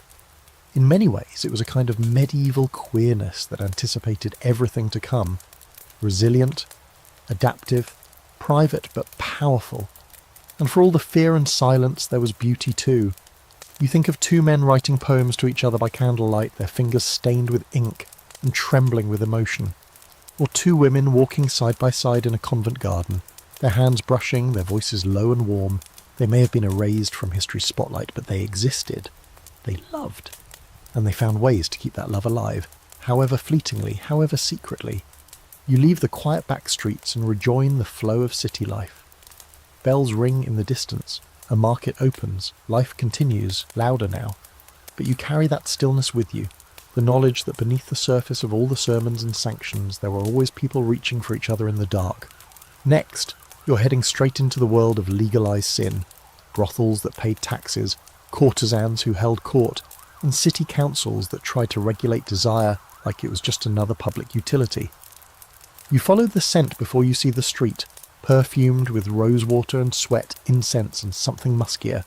It leads you to a narrow alley tucked behind the marketplace, where laughter spills out of open windows and silk curtains flutter like flirtatious glances. This isn't a hidden den of vice, quite the opposite. You've stepped into the red light district, medieval style, a neighbourhood designed not to hide lust but to manage it. Welcome to the world of sanctioned sin, where brothels were legal, regulated, and in some places subsidised by the city itself. It's not the lawless, secretive place you might expect. Brothels in the later Middle Ages were often clean, orderly, and oddly bureaucratic. The women wore specific clothing, often red hoods or belts, to identify their profession. The buildings were licensed by the city, inspected by officials, and sometimes owned by the municipality itself. In places like Vienna, Paris and London, city councils taxed the brothels and used the revenue to fund public works. You heard that right. Medieval Europe paved roads and built fountains with sex money. You wander through a brothel courtyard in southern France, where a few women are lounging in embroidered robes, sipping watered wine and swapping gossip. They spot you immediately. New face, curious eyes, bad at pretending you're here for business. One of them, a sharp-witted woman with auburn hair and a knowing smile, beckons you over. "You here for the tour or the sermon?" she teases. You get the sense she's said that to more priests than tourists. Her name is Aveline. She's not just a worker, she's the unofficial boss, the madam. She negotiates with the tax collector, screens potential clients, and makes sure the women under her roof are paid and fed. No pimps, no thugs, just a system of controlled indulgence, crafted as much for public safety as for pleasure. And this isn't just tolerated, it's encouraged. The church's stance on prostitution was, in its way, disturbingly pragmatic. St. Augustine had claimed that without prostitution, lust would cause chaos. So better to contain it, the thinking went, like a fire kept in a hearth. The brothel became a pressure valve, a place for unmarried men to relieve temptation without corrupting good women. In Florence, there was even a city-funded brothel called the Casa delle Donne, where sex workers received meals, medical care and police protection in exchange for regular reports on their clients' behaviour. Of course, the reality wasn't so clean. While some women found independence and community within the system, others were forced into it, by poverty, coercion or family desperation. Girls as young as 12 were put to work under the guise of servants, only to be trained into the profession. Some were kidnapped, others were sold by their parents. Once inside, it wasn't easy to leave, especially if you had debts, or a child, or nowhere else to go. The line between sex work and slavery was often paper thin, and sometimes not even that. Aveline, your sharp-eyed guide, tells you as much without flinching. Some of us chose this, others didn't. Either way, it's work. Her voice is steady, not bitter, just resigned. Men come in looking for pleasure. We sell it like bread and wine. Doesn't mean we're empty. You look at the other women, laughing, card-playing, one napping with her feet propped on a barrel, and realise she's right. They have lives, stories, tempers and dreams. They're not vessels. They're people surviving a system that alternately punishes and profits off their bodies. And here's where it gets weird. In some towns, brothels were located right next to churches, literally side by side. You read about one Parisian priest who complained that the moaning from next door made it impossible to preach during evening mass. In another case, a bishop blessed a brothel after it reopened under new management, citing its importance to moral containment. You're not sure if that's hypocrisy or just medieval efficiency. Also, here's your quirky fact for the night. In London's Southwark, Wark district, sex workers employed a kind of early branding technique. They wore specific colour-coded gowns based on specialty, and their services were advertised through symbols, like a peacock feather in the window, or a boot tied to the door handle. You imagine what Yelp reviews would look like in 1387 and try not to laugh. Of course, regulation didn't mean protection. The same authorities who taxed brothels were quick to turn on them during moral panics. When plague swept through cities, prostitutes were often the first blamed. Some were expelled, others whipped publicly to cleanse the city, and while many clients came from the upper classes, the women bore all the consequences if caught. One girl in Avignon was executed for spreading syphilis, even though her most regular customer was a cardinal. Still, the system endured because it was useful. Brothels served a political purpose. They kept excess desire off the streets. They gave soldiers, merchants and clergy a discreet outlet. And perhaps most importantly, they were visible, manageable. If lust could be taxed and scheduled, maybe it wouldn't overflow into the homes of respectable citizens.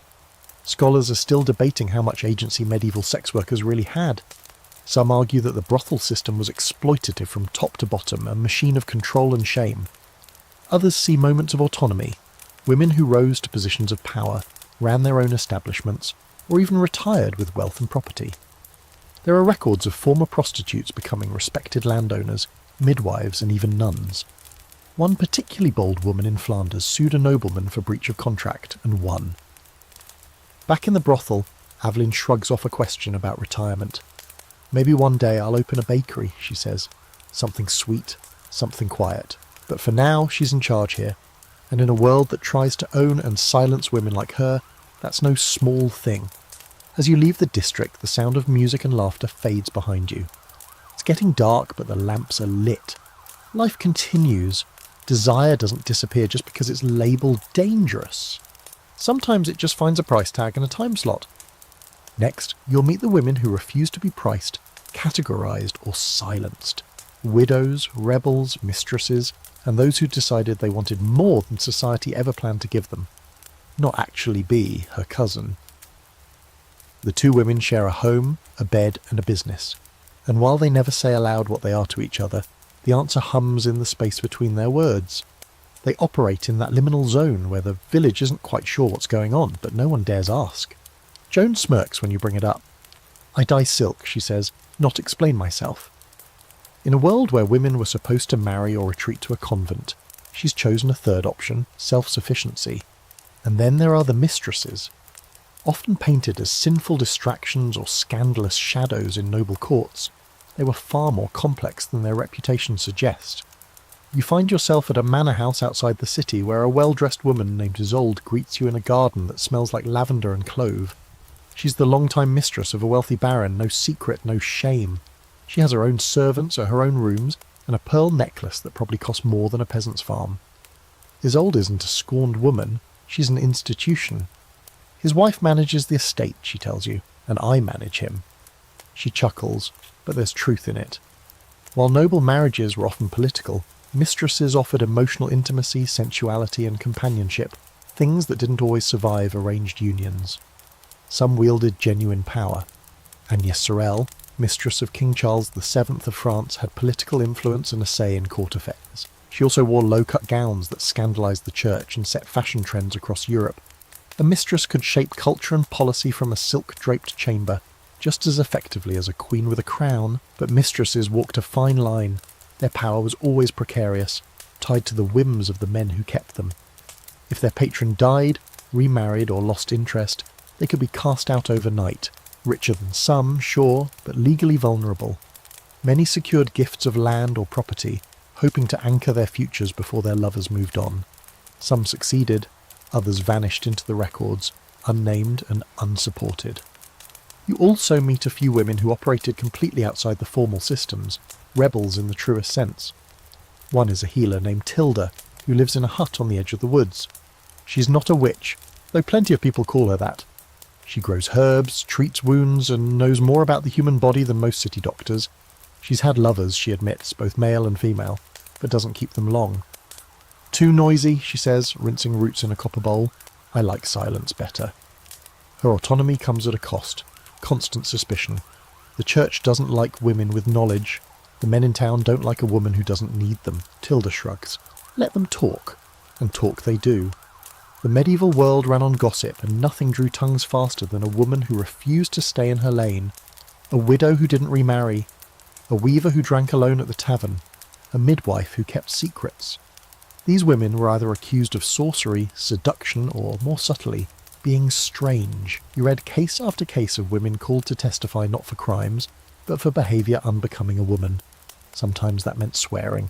Other times it meant walking alone after dark. One particularly memorable case involved a woman in Lübeck who wore trousers under her dress and was hauled before the council for masculine arrogance. Her defence? It's warmer. They find her anyway. And here's your fringe fact of the night. In a few regions, especially in late medieval Germany, women's guilds allowed single or widowed women to join as full members and even vote on business decisions. In one town, a female-led brewing guild dominated the local beer market for decades. They brewed, they profited, they enforced quality standards with a kind of delightful ferocity. One document refers to them as the Hop Sisters. If the men complained, the women raised the prices. These stories challenge the tired narrative that medieval women were all docile, silent, or confined to marriage. They weren't. Many were loud, resourceful, strategic. They moved through systems meant to limit them, and found cracks to slip through. Some climbed, some barged. Some, like Joan and Tilda and Marjorie, simply stepped aside and built new paths entirely. But scholars still debate just how free these women really were. Some argue their autonomy was always on a knife's edge, easily revoked if they stepped too far out of line. Others point to evidence of lasting influence. Women who left wills, ran estates, and wrote letters that reshaped family fortunes. You can almost hear the tension in the sources. Were these women exceptions or proof that the rules were never as rigid as they seemed? As you leave Marjorie's cottage, the street glows in the early evening light. The girl passes by carrying a bundle of herbs. A merchant's wife barks orders at a servant. Two older women sit on a stoop gossiping about a neighbour who smiles too easily. Life continues, full of contradictions. Women in the Middle Ages were saints, sinners, wives, widows, mothers, witches, rulers, rebels, and often all of those at once. Next you'll run your hands across fabrics that do more than keep people warm, silks and furs that seduce, conceal, and reveal. Because when everyone says desire is sinful, even clothing becomes part of the game. You run your fingers along a bolt of fabric draped across a merchant's table, deep crimson velvet, smooth as sin. Even in the noisy bustle of the market, surrounded by clanging bells and shouting vendors, this cloth seems to hum with silent suggestion. Clothing in the Middle Ages wasn't just about staying warm or showing status.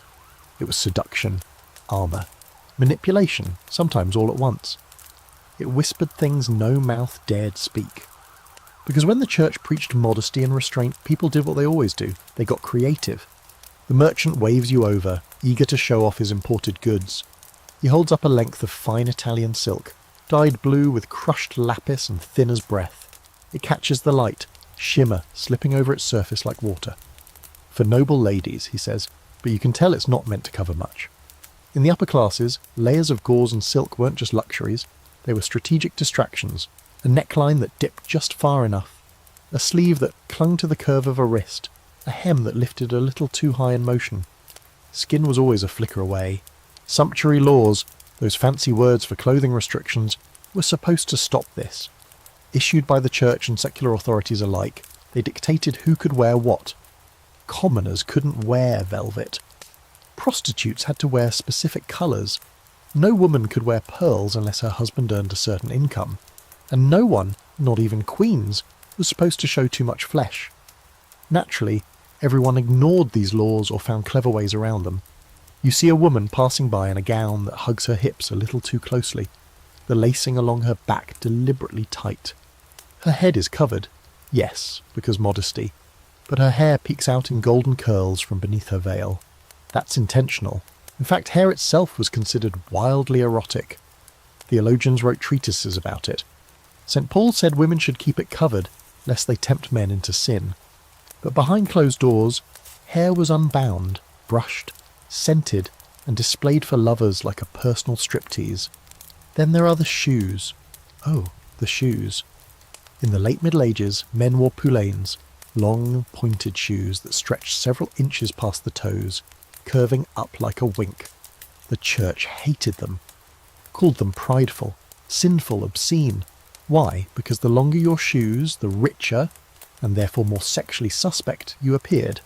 In some regions, the points were rumoured to indicate the size of another protrusion. You try not to laugh, but the logic is deliciously absurd.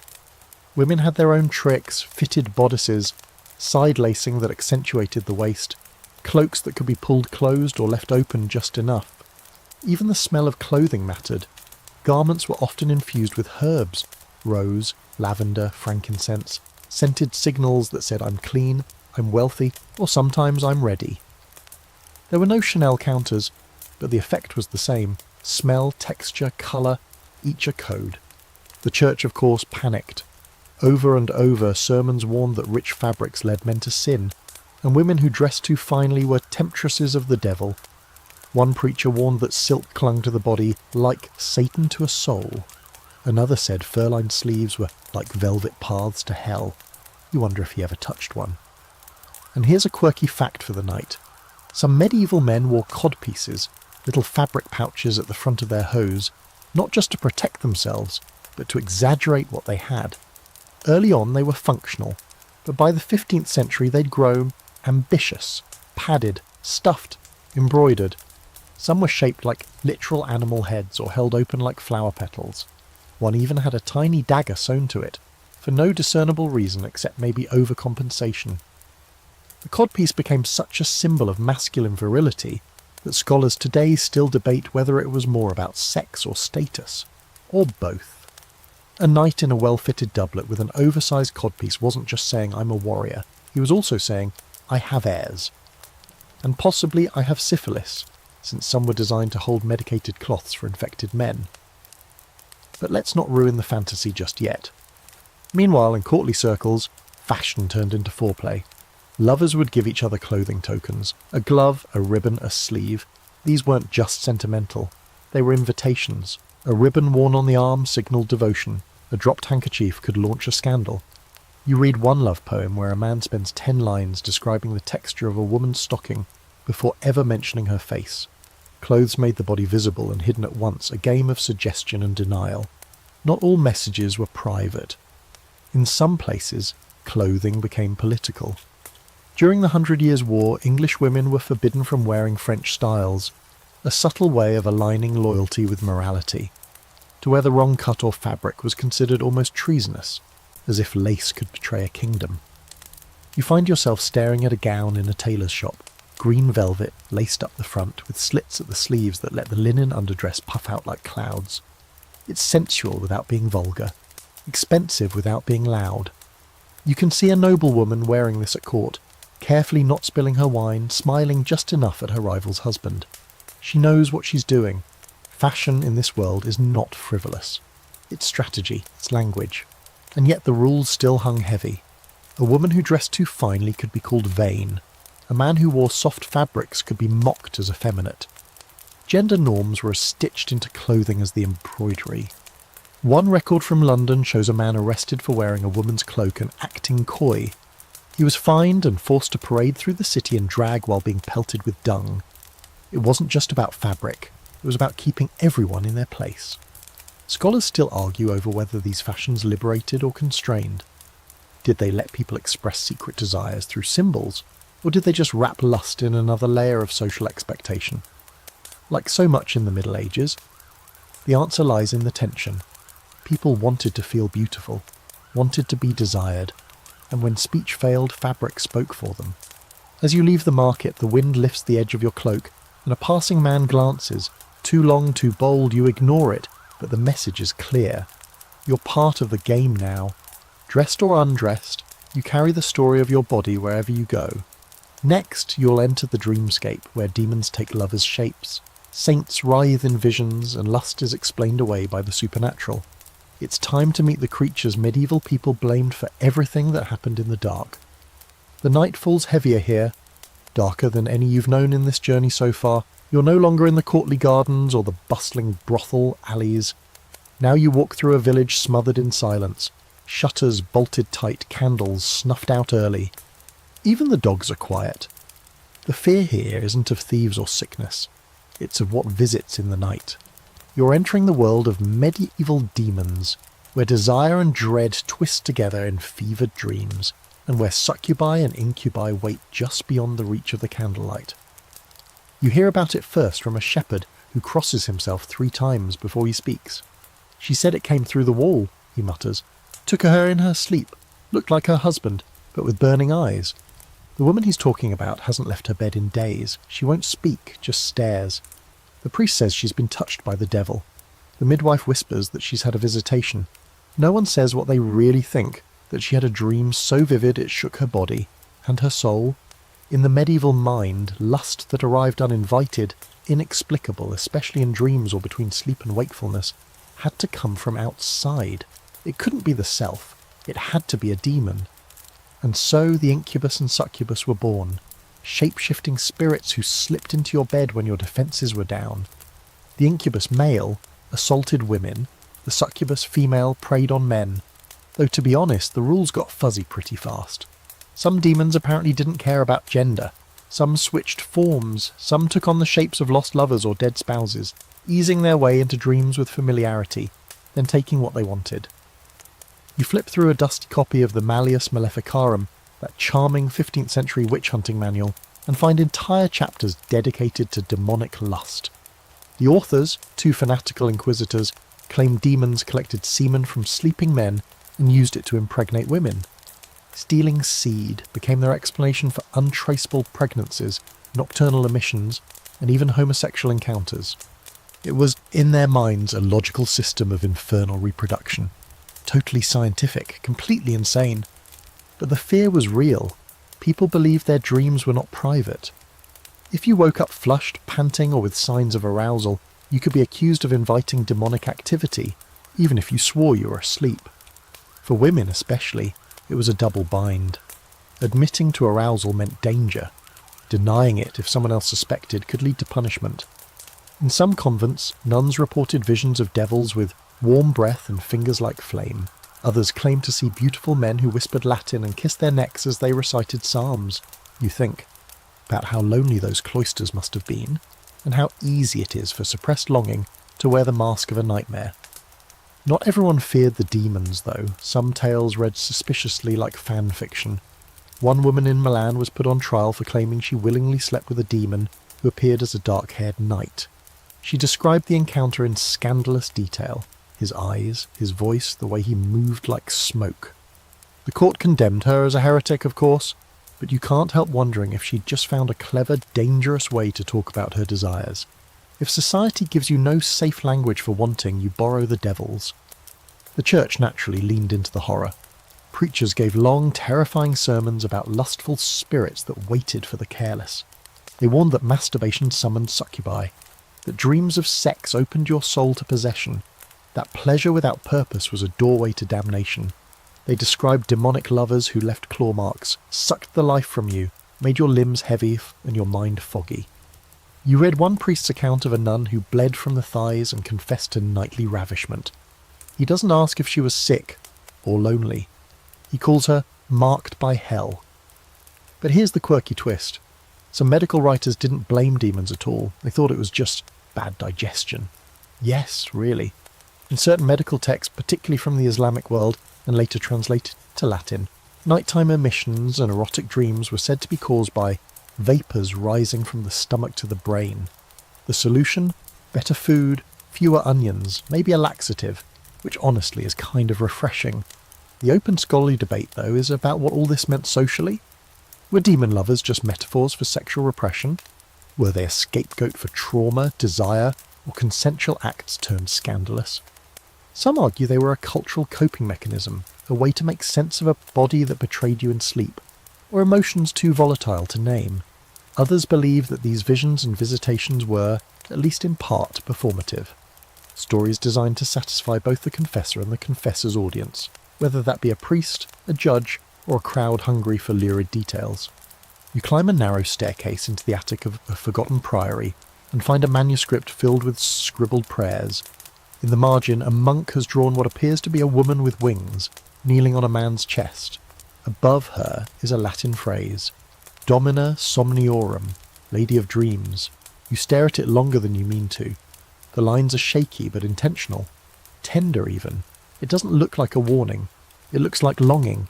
And that's what lingers as you walk back down into the cool air outside, the sense that for all the fear, there was fascination. that the line between fear and fantasy was thin and easily crossed. In a world that declared desire monstrous, people didn't stop wanting. They just gave their hunger horns and wings and said it came in the night. You turn onto a road leading away from the village, past a shrine where someone's left a candle burning low. The night is quiet, but you wonder who will dream of whom before morning, and what they'll say about it when the sun comes up. Next, you'll flip through pages of early medical guides and anatomy texts. Because when it came to sex, the so-called experts had ideas. Some brilliant, some ridiculous, all deeply medieval. You find yourself in a cramped stone chamber that smells like dried herbs, burnt parchment, and a trace of something sour, possibly regret. A massive book lies open on the table before you, its vellum pages smudged with ink and oily fingerprints. Welcome to the world of medieval medicine, where sex and science shared a very awkward bed. The physicians of the time weren't just trying to cure plague or diagnose fevers. They were also deeply invested in figuring out what your genitals were up to and why they wouldn't behave themselves. You begin reading one of the most famous texts of the era, De Secretis Mulierum, on the secrets of women. The title sounds mysterious and kind of poetic until you realise it's mostly a weird mix of anatomy, theology, astrology and total nonsense. According to this text, a woman could conceive only if she orgasmed. Yes. Medieval medical wisdom stated that female pleasure was not only natural, it was necessary, which honestly sounds progressive until you remember that it meant that pregnancy was proof of female desire. So if a woman claimed rape, the fact that she conceived was considered evidence that she must have enjoyed it. Nightmare logic. This belief came from a blend of ancient sources like Galen and Hippocrates, filtered through a fog of mistranslation and Christian paranoia. Galen, for example, believed that male and female bodies were essentially the same, except women were turned inside out. Testicles became ovaries. The penis became the vagina. It was all a matter of heat and moisture. Men were hotter and drier, therefore superior. Women were cold and wet, therefore unstable, emotional, and frankly, it's a bit leaky. You flip to an anatomical drawing of a woman, and it's mostly guesswork. No nerves, no clear reproductive system, just a kind of mysterious hollow tunnel leading to a vaguely defined womb shaped like a wine flask. Next to it, a caption reads, "The uterus has 7 chambers, 3 for boys, 3 for girls, and 1 for monsters." You blink. Monsters. Yes, apparently the 7th chamber could produce changelings, freaks, or demons, depending on the alignment of the stars and how much garlic the mother had consumed. You don't know whether to laugh or cry. Still, there was a logic to their madness. Medieval physicians believed in the 4 humours: blood, phlegm, black bile, and yellow bile. These governed everything from your temperament to your sex life. Too much blood? You were lustful and rash. Too much black bile? Melancholy? Probably celibate. Sexual desire, they believed, was caused by excess heat. That's why women were often considered more sexual than men. They were thought to store more internal moisture, which built up pressure and needed release. So yes, in some texts, female masturbation was actually recommended as a form of treatment. Better to spill than to swell, wrote one medical friar, and if that isn't the tagline for an herbal supplement, it should be. But while the theory suggested women had stronger sexual appetites, socially, this was a ticking bomb. A woman who was too lusty was seen as dangerous, unnatural. There were endless debates about how to control female desire. Cold baths, chastity belts, heavy diets of lentils and vinegar. One guide recommended wearing rough woolen garments to discourage the senses. Another suggested keeping women occupied with embroidery to avoid idle and wandering thoughts. You picture a nun stitching flowers into linen while thinking about the monk who smiled at her yesterday, and wonder how effective that really was. Men didn't get off much easier. While male sexuality was assumed, and even encouraged, especially for producing heirs, there was still a lot of panic around when and how it was expressed. Nocturnal emissions were a big concern. Pollution, they called it. Some doctors believed it weakened the heart and clouded the mind. Others warned that it opened the body to demonic infiltration. One poor student in Paris reportedly confessed to ejaculating in sleep thrice weekly, and was told to fast, pray, and sleep on hard boards until the devil left his loins. You find a particularly bizarre passage in a physician's notebook explaining how to determine if a woman was a virgin. According to him, you should examine her urine, watch her walk, and see whether she laughs too easily. Virgins, he wrote, walk upright, laugh modestly, and hold their eyes downcast. If she looks you in the eye, probably not a virgin. If she laughs loudly, definitely not. If she limps, who knows? And here's your quirky fact of the night. Some medieval sex manuals included recipes for aphrodisiacs involving ingredients like roasted ants, powdered vulture liver, and wine mixed with goat testicle. One particularly potent potion claimed to inflame the loins and soften the heart. Side effects? Probably death, but they never mentioned that part. Other advice included rubbing nettle oil on your thighs, or sleeping with an apple under your pillow and eating it in the morning to absorb the dreams of love. Despite the absurdities, not all of it was fantasy. Some early texts recognised the clitoris, though often misunderstood it. There were diagrams, however rudimentary, that acknowledged female pleasure. Midwives, more grounded than the male physicians, kept oral knowledge about birth, menstruation and reproductive health that actually worked. It's just that their wisdom rarely got written down, unless a man overheard and claimed it as his own. Scholars today argue over how seriously these manuals were taken. Some say they were academic exercises, more philosophical than practical. Others believe they were used like early health guides, read in monasteries, passed around university libraries, consulted by midwives and apothecaries alike. What's certain is that they reflect a culture obsessed with regulating sex, understanding sex, and completely failing to do either. As you close the book, your head is swimming with images, ink-stained fingers, misunderstood anatomy, priests scribbling about lust with the intensity of poets. It's clear that even the experts weren't immune to curiosity, or arousal, or confusion, and when knowledge fell short, they filled the gaps with myth, metaphor, and just enough Latin to make it sound official. You step out into the daylight, blinking. Somewhere nearby, a couple is arguing over a bundle of herbs. A midwife scolds a child for throwing a turnip. Life moves on. The human body, with all its mystery and madness, keeps doing what it does. And next, you'll follow it far from home, onto ships and dusty roads, where holy men forget their vows, and pilgrims stumble into temptation in foreign lands. You wake to the creak of wagon wheels and the low chant of a pilgrim's hymn echoing off the dusty road. The sun is already brutal, the horizon shimmering in heat as you join a stream of travellers making their way towards something sacred, or at least officially sacred.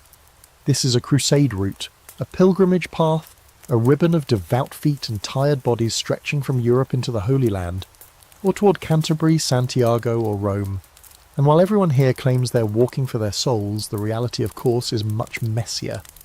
You're about to learn that piety and libido are far more travel companions than anyone wants to admit.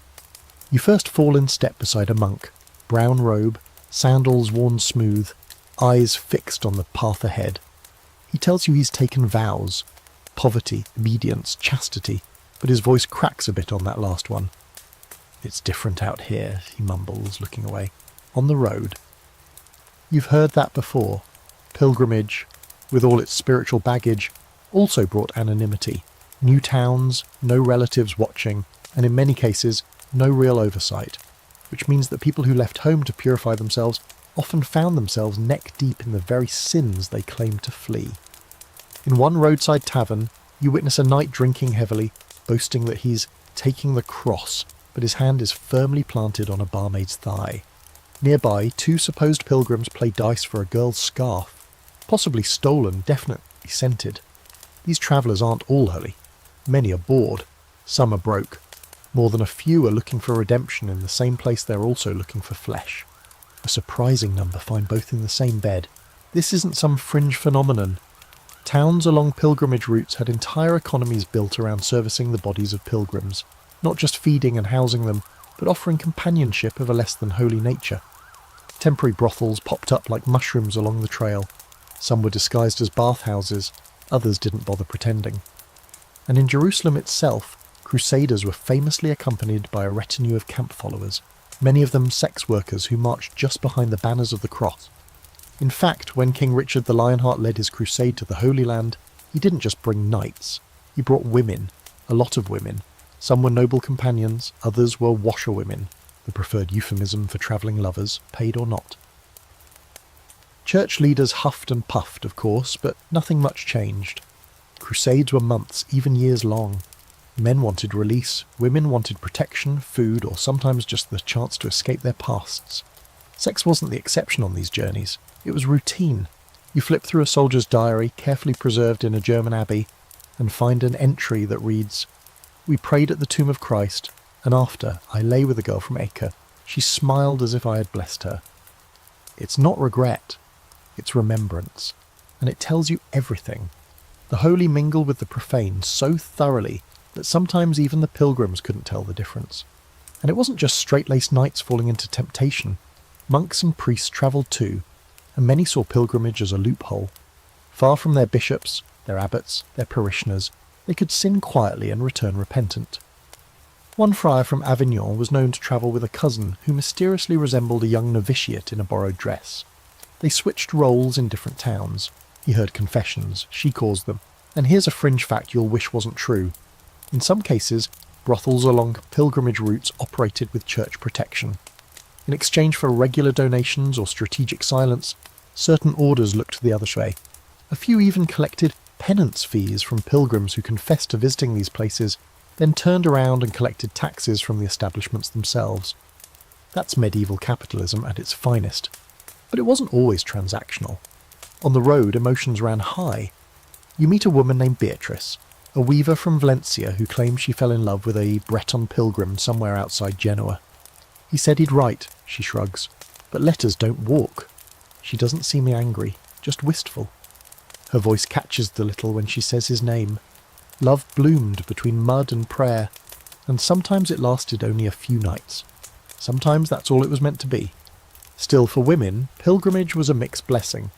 Travelling alone could brand them as suspicious, vulnerable, or worse, available. One group of German nuns was famously attacked en route to Rome by a band of fellow pilgrims who turned out to be ex-soldiers with less spiritual intentions. Yet despite the risk, many women still made the journey, sometimes disguising themselves as men, sometimes banding together in groups. They carried relics and fear in equal measure. And then there's the tale of Maria of Brabant, who wrote about her travels in a now-lost letter. Copies survived in a convent archive. In it, she describes seeing men bathing naked in the Jordan River and feeling the fire of shame and curiosity in equal measure. She never touched anyone, but her language burns with desire. She ends the letter, "I did not sin, but I was not holy either." You wish you could have met her. Of course, not everyone returned home unchanged. Some brought back relics, others brought back children. More than one noble family quietly raised a pilgrim's son whose father's name was never written down. A few of these children were claimed openly. More were passed off as nephews, wards, or miracles. The road left marks that couldn't be confessed away. Scholars today argue whether these journeys were spiritual tests or excuses to cut loose. The truth lies in the middle, as always. For every devout pilgrim crawling barefoot toward a shrine, there was another stopping off at an inn, buying a drink, and finding comfort in the arms of someone who understood what it meant to be far from home. As the sun sets on the winding road, the songs of travellers rise in a messy chorus. Some sing of saints, others of lovers. You see a monk with a woman at his side, their fingers brushing, a quiet story forming between them.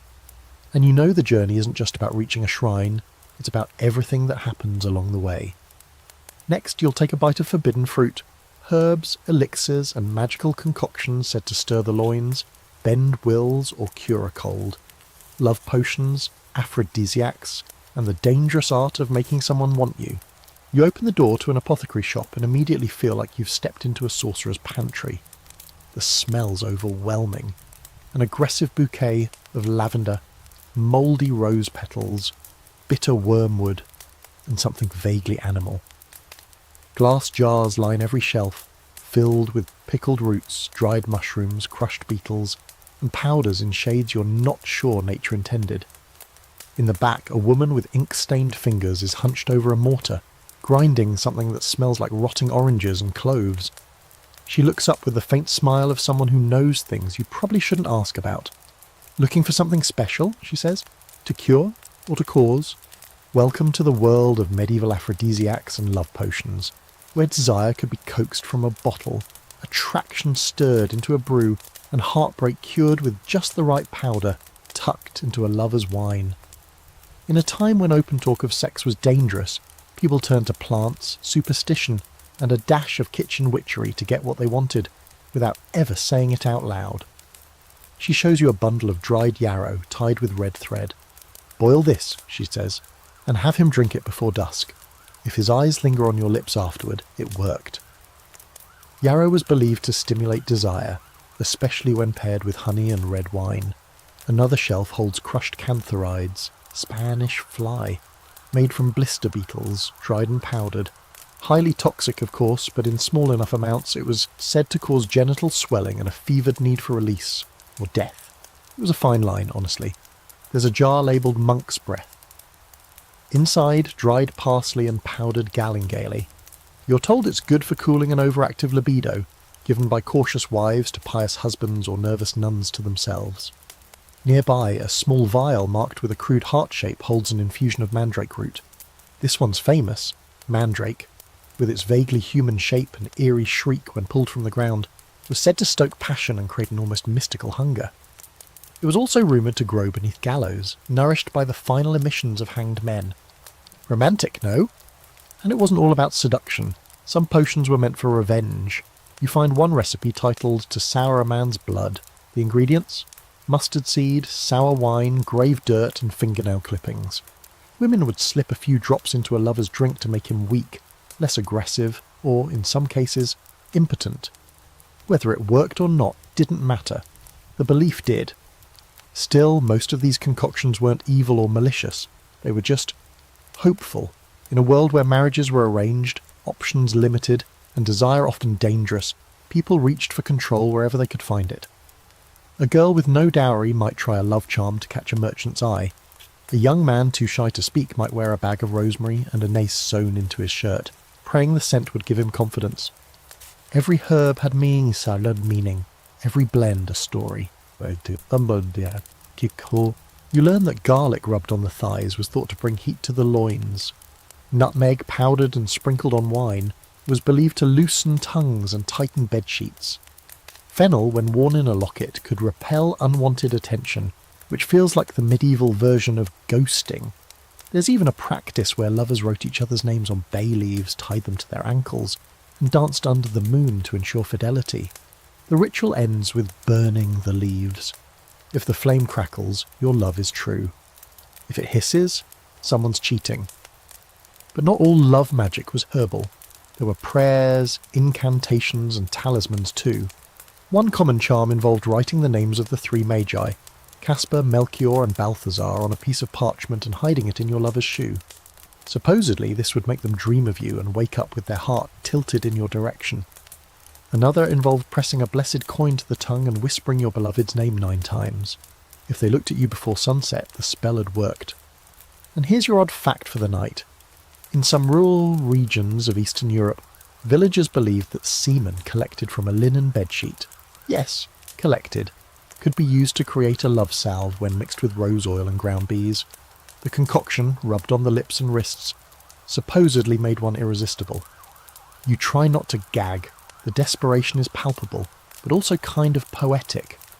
People were willing to believe in anything if it meant being wanted. Of course, the church hated all of this. Love magic was considered a form of sorcery. Aphrodisiacs, especially those that worked without consent, bordered on demonic. Women caught making love charms could be charged with witchcraft. One woman in 1327 was accused of causing a man's unnatural fixation by boiling a love root in goat milk under the new moon. Her punishment? Flogging and exile. The man got a sermon and a slap on the wrist, but people didn't stop, they just got quieter. Recipes passed from mother to daughter, lover to lover, hidden in cookbooks between soup instructions or scribbled in margins of medical texts. Some wore their charms in hair braids, others stitched them into the hems of dresses. If you were clever, no one ever knew. Historians still debate how seriously to take these recipes. Were they actual attempts at chemistry, emotional placebos, or just rituals, little acts of control in a world full of uncertainty? Probably all three. What's certain is that the desire to influence love, to stir lust, to protect or provoke the heart, was as real as any miracle claimed from a saint's shrine. As you leave the apothecary, a girl with a basket slips past you, a sprig of rosemary tucked behind her ear. She looks back just once to see if anyone noticed. You did, and maybe someone else will too. Next, you'll climb the steps of castles and courtrooms to see how marriage and power twisted together, where monogamy was preached, but political alliances often came with side flings, concubines and expectations that had little to do with love. You're in the great hall of a stone castle now, under a ceiling so high it seems more concerned with impressing God than keeping the heat in. Tapestries line the walls, scenes of hunts, battles, and noble weddings where no one looks particularly happy. The lord and lady sit on their thrones, surrounded by attendants, stewards, and not a single romantic spark. You're watching a marriage that's less about vows and more about assets. Because in medieval Europe, love rarely had anything to do with who stood beside you at the altar. Marriage was strategy, lust. That came later, if it came at all. You study the couple. She's 17 and freshly imported from a rival barony. Her dowry includes 2 vineyards and a corner of disputed forest. He's 34, with thinning hair and a reputation for gambling. Their union was arranged when she was still a child, sealed with a signature and a goblet of wine, not whispers in the dark. You can feel the chill between them even now, despite the fire crackling at their feet. Monogamy was the church's official stance, of course. One man, one woman, joined under God with no room for wandering eyes or hands, but that rule was applied unevenly at best. For nobles and royals, marriage was a tool, a political contract, an alliance brokered in bloodlines and land. Everyone expected a husband to have mistresses. Everyone expected a wife to look the other way. Fidelity was a virtue, not a requirement. You recall the case of Eleanor of Aquitaine and Louis VII. Their marriage was an unqualified disaster, politically and sexually. She was sharp-tongued and confident. He was devout, awkward, and barely interested. They produced 2 daughters, no sons, and after years of frosty silences, she had the marriage annulled. Her next husband, Henry II of England.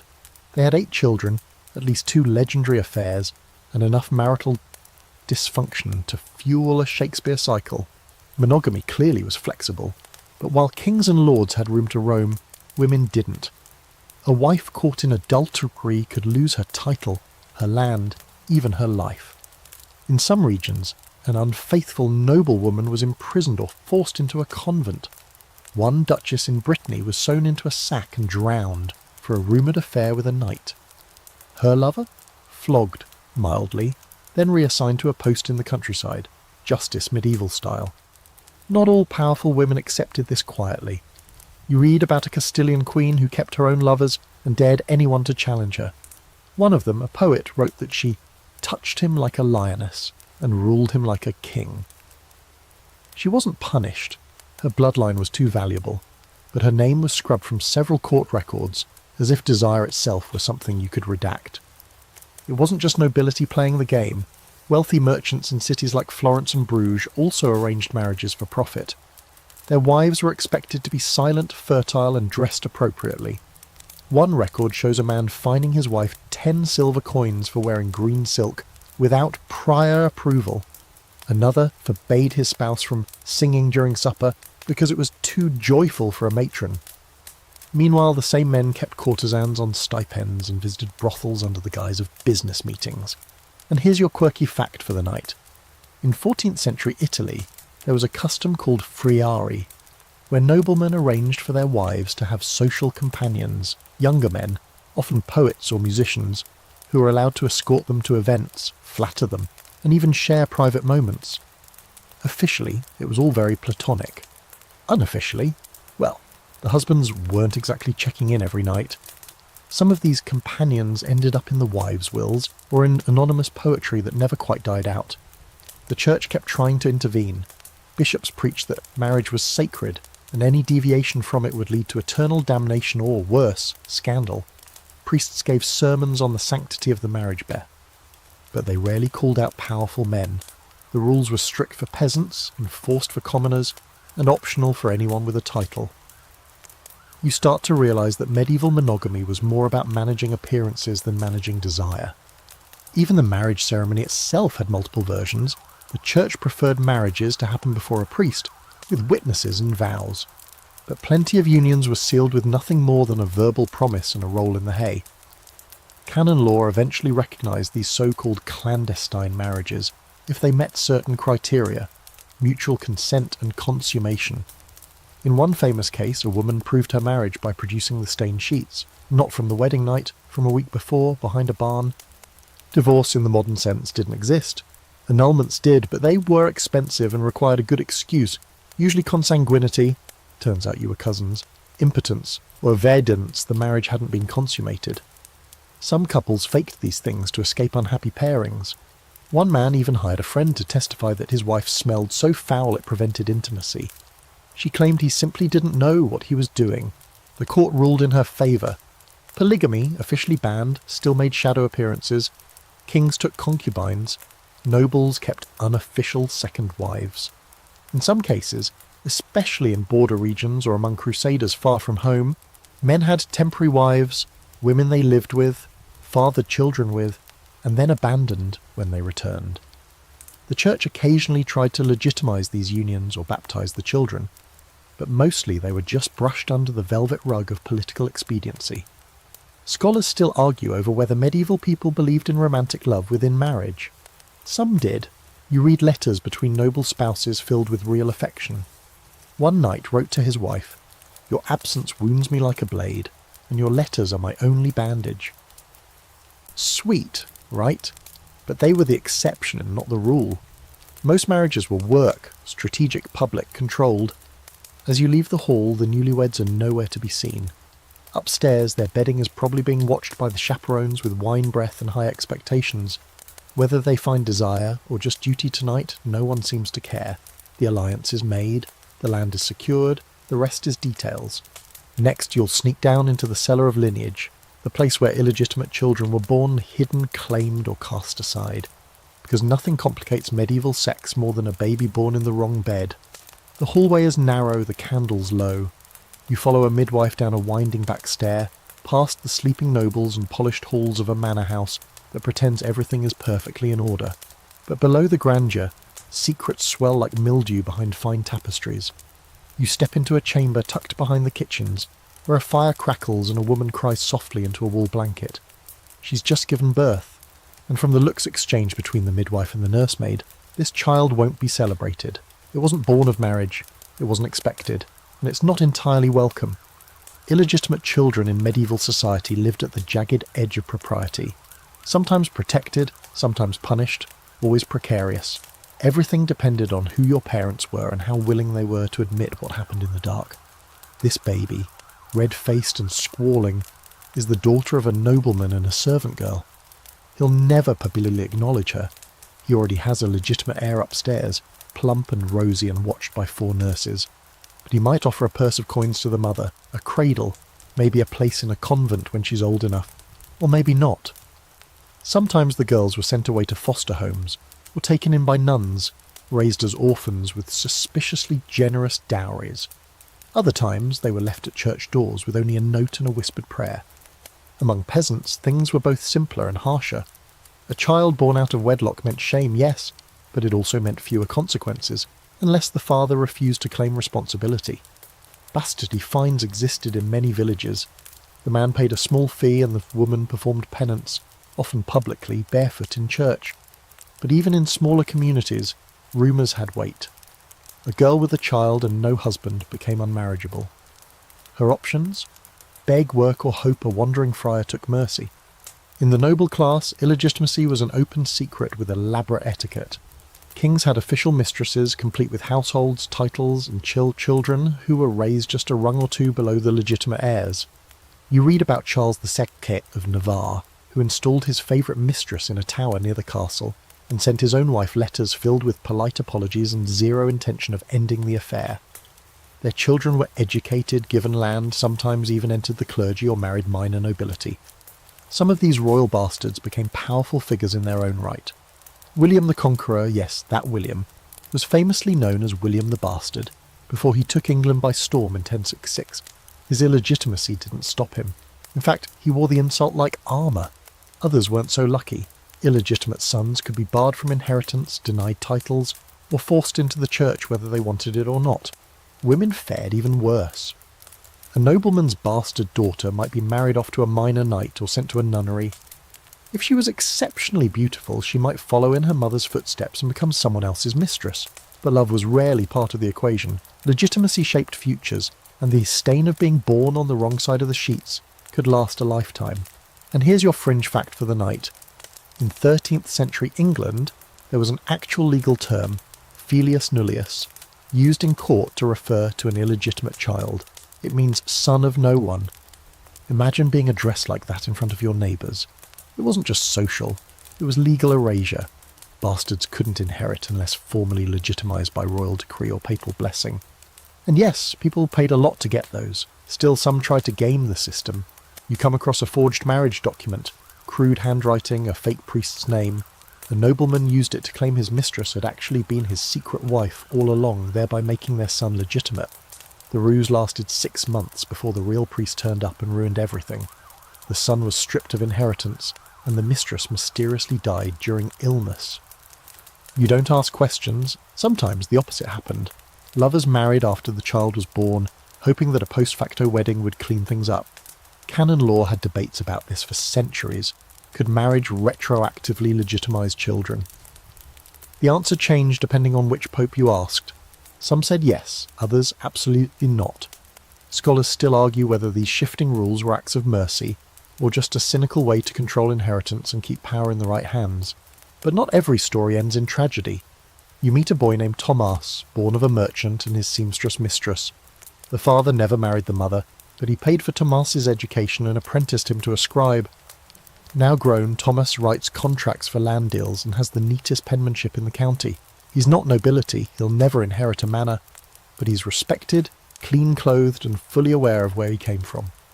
My mother gave me her name, he says, and my father gave me his coin. That's enough. You realise that for many, survival meant finding power in the margins. Bastards weren't necessarily doomed, they were just uninvited to the table. Some found ways to climb in through the side door. Others built new tables entirely. There's an open, scholarly debate about how widespread social mobility really was for illegitimate children. Were exceptions like William or Thomas rare sparks in a bleak landscape? Or was society more flexible than we give it credit for? Some evidence suggests that, particularly in cities, bastardy lost some of its stigma over time, especially if the child could be useful, talented, or married off discreetly. Others argue that the stain of illegitimacy clung tight no matter how well someone performed. You leave the manor house quietly, careful not to wake anyone. The nursemaid hums softly to the newborn in the lower room. Upstairs, the nobleman is asleep beside his lawful wife, dreaming perhaps of neither. Somewhere in between, a life has just begun, unwanted in one sense, but not unloved. And that may be the real secret here. For all the laws and shame, hearts still found ways to break the rules.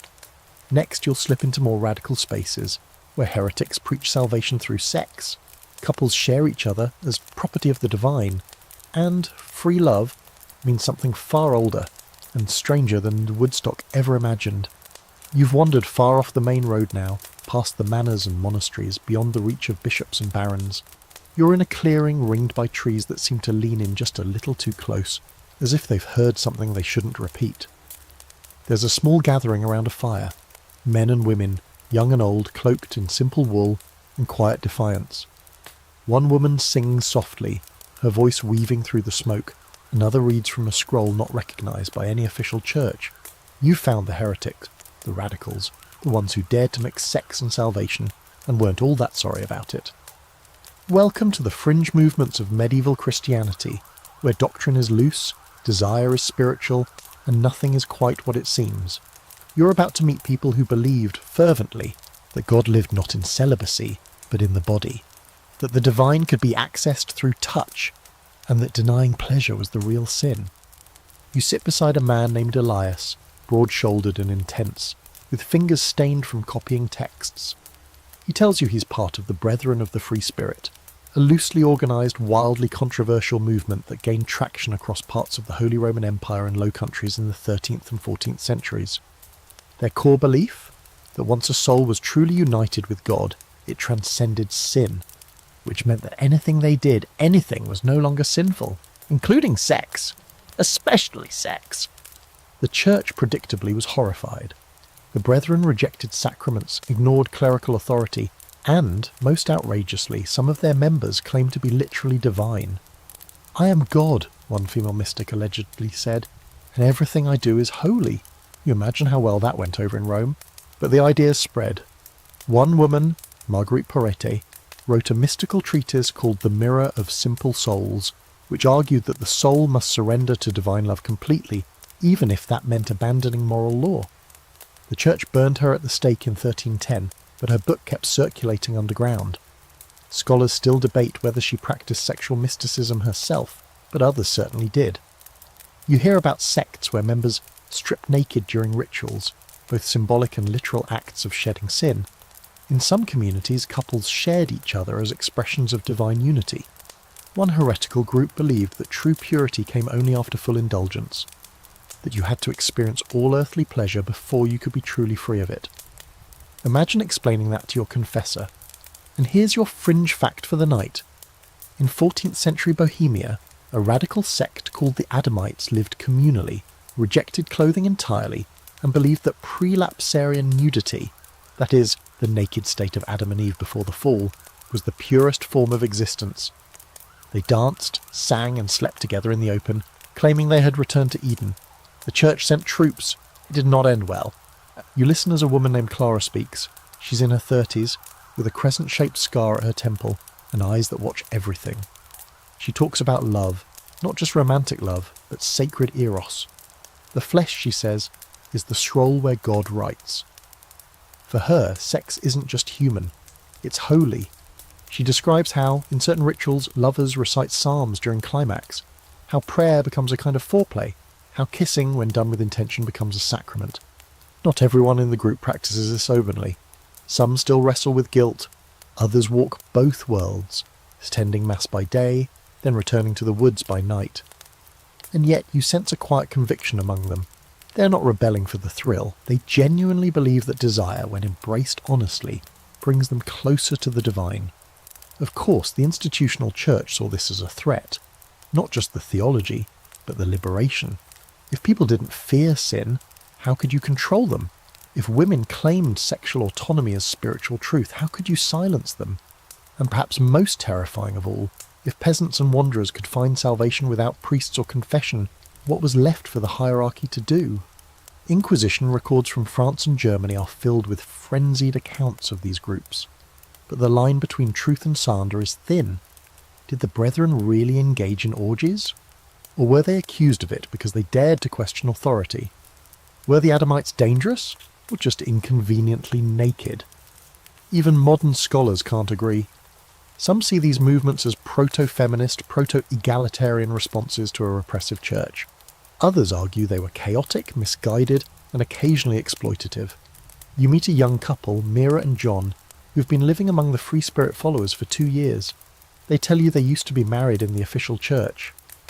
There was love, Mira says, but no freedom. Here they sleep with other partners sometimes together, sometimes not. But always with consent, John adds. Always with grace. You can't tell if it's working, but they look content, not ecstatic, not ashamed, just peaceful in their bodies. Still, the risk is real. If they're caught, they could be tortured, executed, erased. One former member was burned for claiming unity with God through fornication. The word fornication was underlined in red ink, probably by someone with more fear than understanding. You realise how radical it truly is, to take something the church labelled shameful and claim it as holy. To say, my pleasure does not condemn me, it connects me to the divine. It's dangerous thinking, transformative thinking, and maybe, just maybe, it's why these groups keep reappearing in history like stubborn wildflowers. You burn them, bury them, condemn them, but they come back. You leave the clearing under a sky slick with stars. Someone sings softly behind you and the fire crackles like a heartbeat. You're not sure you believe what they believe, but you understand it. Because in a world built on control, sometimes the most sacred act is simply wanting without apology. Next, you'll find yourself behind monastery walls and convent doors, where abstinence is the rule, but longing lingers in silence, and where saints dream of kisses and monks carve their guilt into stone. The village fades behind you as the trees thin, giving way to a small stone chapel and an adjoining cluster of buildings that squat low against the wind. It's peaceful here. with rows of herbs growing beside a crumbling wall and a cow chewing slowly in a paddock, looking deeply uninterested in your arrival. But beyond the serenity, there's something else, a faint tension hanging in the air like smoke. You've come to witness one of medieval history's strangest obsessions, the trials of animals, where humans projected their lust, shame, and absurd moral panic onto creatures that couldn't defend themselves. That's right. In the Middle Ages, animals stood trial, real ones, with judges and witnesses, and accusations that usually sounded like fever dreams scribbled by a monk on a bad mushroom trip, and many of these trials, absurd as it sounds, centred on sex. You step into a small church courtroom where the scent of incense can't quite mask the underlying aroma of something more, barnyard. At the front, a pig sits chained beside a bailiff, squealing occasionally. The crowd watches grimly. The charge. Carnal knowledge of a child. The prosecutor, a local priest, reads the indictment aloud, voice trembling with equal parts disgust and piety. The audience nods solemnly. You want to scream. The pig scratches itself. This wasn't an isolated case. Dozens, maybe hundreds, of animal trials took place across medieval Europe. Pigs, bulls, goats, and even roosters were brought to courtrooms and accused of crimes, often sexual in nature. In 1386, in Falaise, France, a pig was dressed in human clothes, tried for murder and unnatural acts, and hanged in public. In another case, a donkey was investigated for alleged lewd behaviour with a farmer. But, plot twist, the donkey was acquitted because multiple witnesses testified to her modesty and Christian demeanour. Yes, seriously, you sit beside an old scribe who's documenting today's proceedings. He sighs deeply and explains that these trials, while ridiculous now, were deadly serious then. To the medieval mind, animals weren't just beasts, they were part of God's ordered world. If a creature broke that order, it had to be punished. Otherwise divine justice would falter. In other words, they weren't just punishing the pig, they were restoring cosmic balance, or at least pretending to. But of course there's more going on here. Beneath the surface of these animal trials lurks a mess of human emotions, guilt, projection, repressed desire. In many cases, it seems likely that the animals were scapegoats, convenient targets when the real crimes were too horrifying to face directly. A child found dead? Blame the goat. A woman discovered with unexplained injuries? Blame the dog. The actual culprits, often neighbours, relatives, or authority figures, went unpunished, or unmentioned. And here's your fringe fact for the night. In 1474, a rooster in Basel, Switzerland, was put on trial for laying an egg, something no rooster should be able to do. The egg was declared the spawn of the devil, and the rooster was burned at the stake. Medieval people believed that a rooster's egg could hatch a basilisk, a monster so deadly its gaze could kill. You can almost imagine the priest scribbling that in his notebook, and then praying for a stiff drink. The church did its part to stoke these fears. Sermons warned that sexual sin could infect the world around you, that even animals might become instruments of corruption. One particularly creative preacher insisted that demons often entered livestock to commit impure acts and tempt the faithful, which meant somehow that your cow's lustful eyes were the devil's doing. There's a reason medieval bestiaries often included bizarre moral lessons beside animal descriptions. The lion was noble, the owl was wise, the weasel was a sex maniac, the hedgehog hoarded fruit and sin. Everything had meaning, usually sexual, usually terrifying. Scholars have tried to make sense of this medieval madness. Some say it reflects a deep anxiety about control, over the body, over the household, over nature itself. Animals were symbolic stand-ins for urges that couldn't be named aloud. Others argue it was a way of reinforcing power. Holding a trial, even a fake one for a pig, reminded everyone that justice flowed from the top down. The court ruled, the public watched. Order was restored, however farcically. But there's a darker side to all this. You come across records of women accused of unnatural acts with animals, usually based on hearsay, jealousy, or suspicion. These women were rarely tried fairly, often tortured, often executed. Their supposed partners were put down too, completing the ritual of shame. In some cases, there's no evidence of a crime at all, just a woman who lived alone, had too many cats, or refused to marry. You start to see how quickly fear and sexuality spiral into violence when mixed with superstition. Still, not everyone bought into it. In some town records, juries quietly acquitted animals, or judges delayed proceedings until they faded into obscurity. One case in 15th century Burgundy involved a group of rats accused of stealing grain. The rats were summoned to court, yes, literally summoned, but didn't show up. The defence lawyer argued they had a right to safe passage and were probably deterred by the presence of cats. The judge, possibly realising the absurdity, let it go. And yes, this actually happened, with written transcripts. You leave the courtroom shaking your head. Outside, the sky is grey, and a group of children run past chasing a chicken. The pig is led away, verdict pending. Life continues, bizarre and brutal in equal measure. And you wonder how many of these trials were less about animals and more about our own refusal to face ourselves. Because when people can't deal with their own desires, their own shame, they find something else to punish. A goat, a girl, a rooster with a mysterious egg. Next you'll find yourself under a death-shrouded sky, in a time when the plague tore through every certainty, and lust became both a last defiance and a whispered prayer before the coughing began. The coughing starts before you even reach the village. Dry and distant at first, like the crack of twigs in the wind. But as you get closer, it grows wetter, heavier, like something being torn from inside a body. You step into a town in mourning, though no one has had the time to carve the word into stone yet. The plague is here, bubonic, the Black Death. Call it what you like, it doesn't care. You can smell it in the air, sour and hot, like rot just beginning. A cart rolls by carrying more limbs than it should. Someone throws a rosary after it. Someone else throws up. And in the thick of it all, you find something unexpected. People still reaching for each other, still touching, still aching to feel alive even when death is already in the room. The world is ending again and again, and medieval people, it turns out, had the same reaction many of us might. Panic, prayer and pleasure.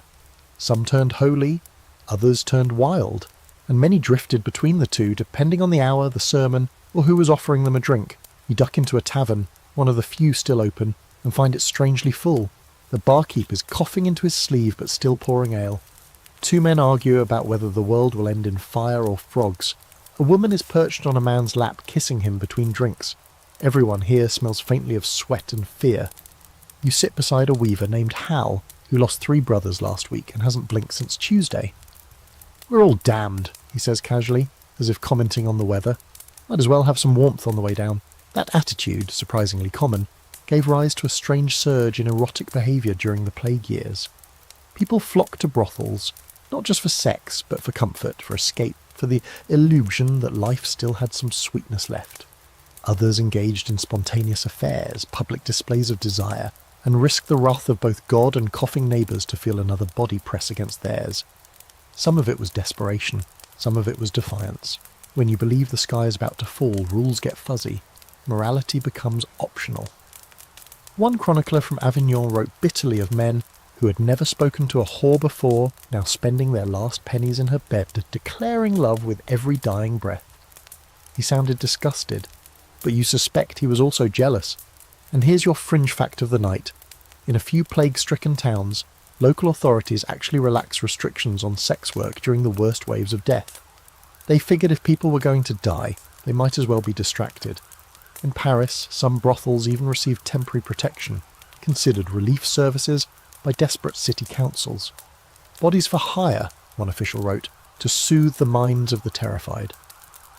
You try not to let the irony swallow you whole, but not everyone welcomed this frenzy of flesh. The church, as expected, thundered against it. Sermons doubled down.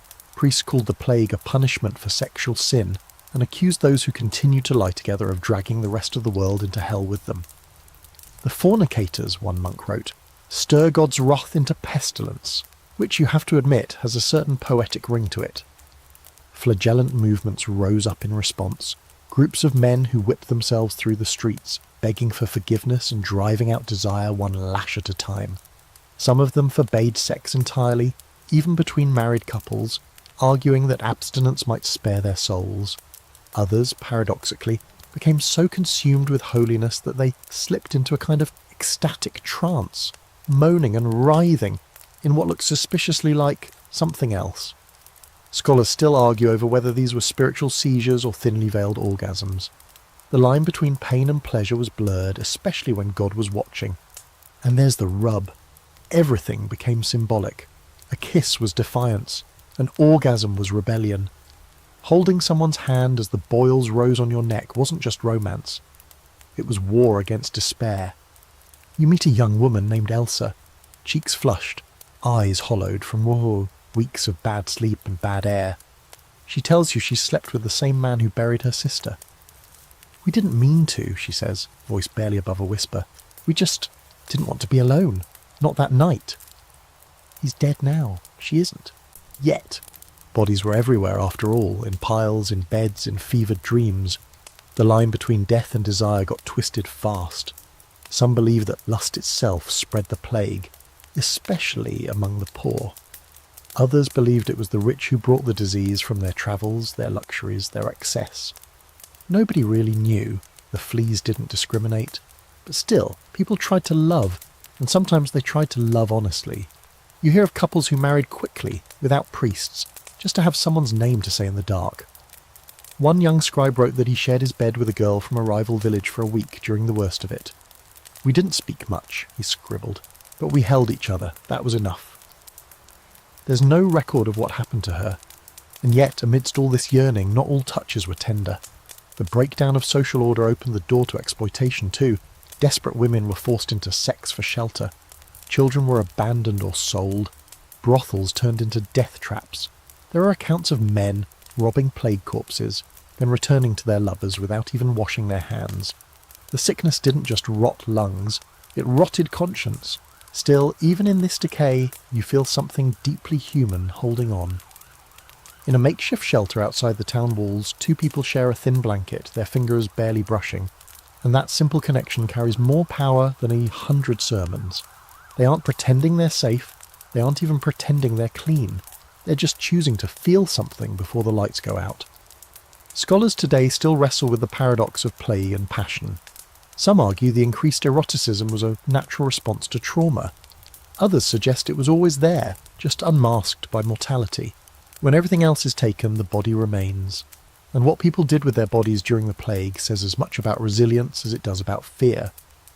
As you walk away from the town, the coughing fades behind you. The night is heavy, but the stars are shockingly bright. Somewhere another cart is being loaded. Somewhere else a kiss lands on a fevered cheek. Life, stubborn as it is, goes on. Next, you'll step into the final rooms of this world. A place of last confessions and long shadows, where death meets desire in stained glass and tombstone carvings. And lust writes itself into memory, even after the lights go out. The cathedral looms ahead like a ship made of shadow and stone, its spires cutting into a sky bruised with twilight. You walk toward it slowly, boots echoing on worn cobblestones slick with yesterday's rain. This is the end of the journey, not just yours, but theirs, the lords, the lovers, the outlaws, the sinners and saints. You've seen them in beds, in brothels, behind monastery walls and beneath plague-ridden blankets. Now you're stepping into the place where they all eventually come to be remembered, or to be forgotten. Inside the light is dim, caught in coloured glass that scatters fragments of saints across the flagstones. The air smells of wax and old prayers, layered thick like dust. You pass rows of wooden pews and an altar dressed in gold, but what draws your eye are the tombs, dozens of them. Stone coffins stacked along the walls and carved into the floors, each etched with Latin, dates, and the soft lies of remembrance. Faithful husband, beloved wife, pillar of virtue. You pause at one, a knight in full armour, a woman beside him, both hands folded, eyes shut, lips still parted slightly. Lovers cast in stone, and yet you can't help but wonder, did they even like each other? Death in the Middle Ages was everywhere, and yet for all its daily presence it never stopped being dramatic. People planned for it obsessively, rewrote their wills, purchased indulgences, commissioned artwork, and even in death the question of sex lingered. Who had been with whom? Who had strayed? Who had touched desire too closely and burned for it? The Church's vision of the afterlife was rigid. Sinners faced damnation, the pure found paradise. But human memory wasn't so tidy, and neither were the gravestones. You run your fingers along one monument that's clearly had its inscription scraped off and rewritten. The new name barely hides the old grooves. Rumour has it the man buried here was excommunicated for keeping 2 wives, one in town, one in the countryside, and neither knew about the other until his funeral. Apparently they met while placing flowers. Things got ugly. Someone threw a candle. But these aren't just monuments, they're warnings, celebrations, excuses. The language of virtue was often code. Chaste sometimes meant got caught and repented. Modest could mean kept her secrets well. One widow, buried with a carved lily and the word pudica, meaning pure, was later revealed in court records to have run a high-end brothel out of her wine cellar. You almost admire the symmetry. Everyone dies. Not everyone gets carved in stone as a virgin saint. Then there's the art. Death and lust shared the same palette. You trace the lines of a stained glass window showing Mary Magdalene, not kneeling in repentance, but washing Christ's feet with her hair, her face tender and a little too intimate for comfort. Behind her, a bishop scowls, as if he can feel the confusion she causes. For centuries, Magdalene was the church's favourite symbol of fallen womanhood and redemption. A safe place to park all the unease around female sexuality. Want, sanctified. Desire, domesticated. On a column nearby, someone long ago carved a tiny pair of intertwined figures, barely noticeable unless you know where to look. Their faces are rough, weathered by time, but their position is unmistakable. You wonder if a bored mason left them there on a dare, or if it was a tribute, maybe even a memory. Because for all the church's lectures and threats, desire still seeped into the very walls, quietly, persistently. You walk into a side chapel and find a display of death masks, faces cast from wax and painted to resemble the deceased. Most are stoic, a few are smiling. One has lips parted just slightly, teeth barely showing. It's unsettling. She was a noblewoman, they say, who died in childbirth. But her journals survived, and in them she wrote long passages about a lover she never named. He brought her pressed violets, touched her face like she might vanish. She never mentioned her husband, not once. And here's your fringe fact of the night. Some medieval tombs were designed with transy sculptures, effigies showing the person as they were in life on top, and beneath it a rotting corpse. Flesh above, decay below, a reminder that beauty fades, bones endure, and lust, no matter how vivid, ends here. Or seems to, but even in death, desire found its echoes. You read about ghost stories, widows dreaming of long-dead lovers who visit them at night, spectral hands brushing thighs, kisses like cold breath. Monks wrote of temptations that lingered in their dreams, voices of old lovers whispering from beyond. Were they hauntings, memories, guilt? No one could say. Scholars still argue over how medieval people balanced their fear of damnation with the inevitability of disease. Some suggest they lived in constant cognitive dissonance, publicly condemning what they privately craved. Others believe they were more honest than we give them credit for, navigating lust and sin as parts of life, not contradictions but companions. Either way, the tombstones don't tell the whole story. You leave the cathedral as the bells begin to ring. A funeral procession passes you, mourners in black, a casket of polished oak, incense trailing behind. Among them walks a woman with her hand clutched tight to a locket. You don't ask what's inside, you already know. Outside, the wind has shifted. You're standing at the edge of a world that once felt eternal but is now quiet, save for your footsteps. You've traced the shape of medieval lust, from the giggles behind market stalls to the ritualized silences of the convent, from flagellation to fornication, from passion to plague. You've seen how people touched and were touched, how they confessed, denied, longed, burned, and finally were buried. Next, as the candles flicker low and the story slips into silence, it's time to wind down with a final breath, a soft descent into sleep, where history rests beside you like a lover with secrets yet to tell. The fire is low now, a hush settling in like dust on forgotten parchment. You sit quietly, letting everything you've seen drift through your thoughts, the low laughter in taverns, the whispered prayers behind cloistered doors, the creak of a bed frame that shouldn't be making that sound in a nunnery, the rustle of parchment scribbled with secrets too tender for the light of day. It's all there, folding gently into memory. You've walked through a world that both feared and worshipped desire, where sermons warned you away from lust even as saints dreamed of divine kisses, where rules were written in stone but broken in soft haylofts, by candlelight or beneath the weight of too much wine. You've met noblewomen who took lovers in silence, monks who wept after pleasure, poets who turned their longing into art, and peasants who held each other close as the plague drew its last breath. You've learned that sin, in medieval times, wasn't just something done. It was something felt, carried, confessed, and sometimes embraced. Maybe you've come away a little more sceptical of those stained glass halos. Or maybe you've come to understand that the past was never as clean or as cold as textbooks like to pretend. The truth is, desire has always pulsed just beneath the surface, messy, tender, shameful, sacred.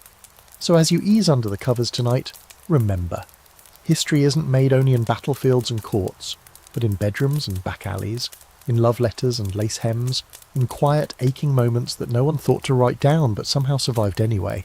The lights are low, the story's done, and the past for now can rest.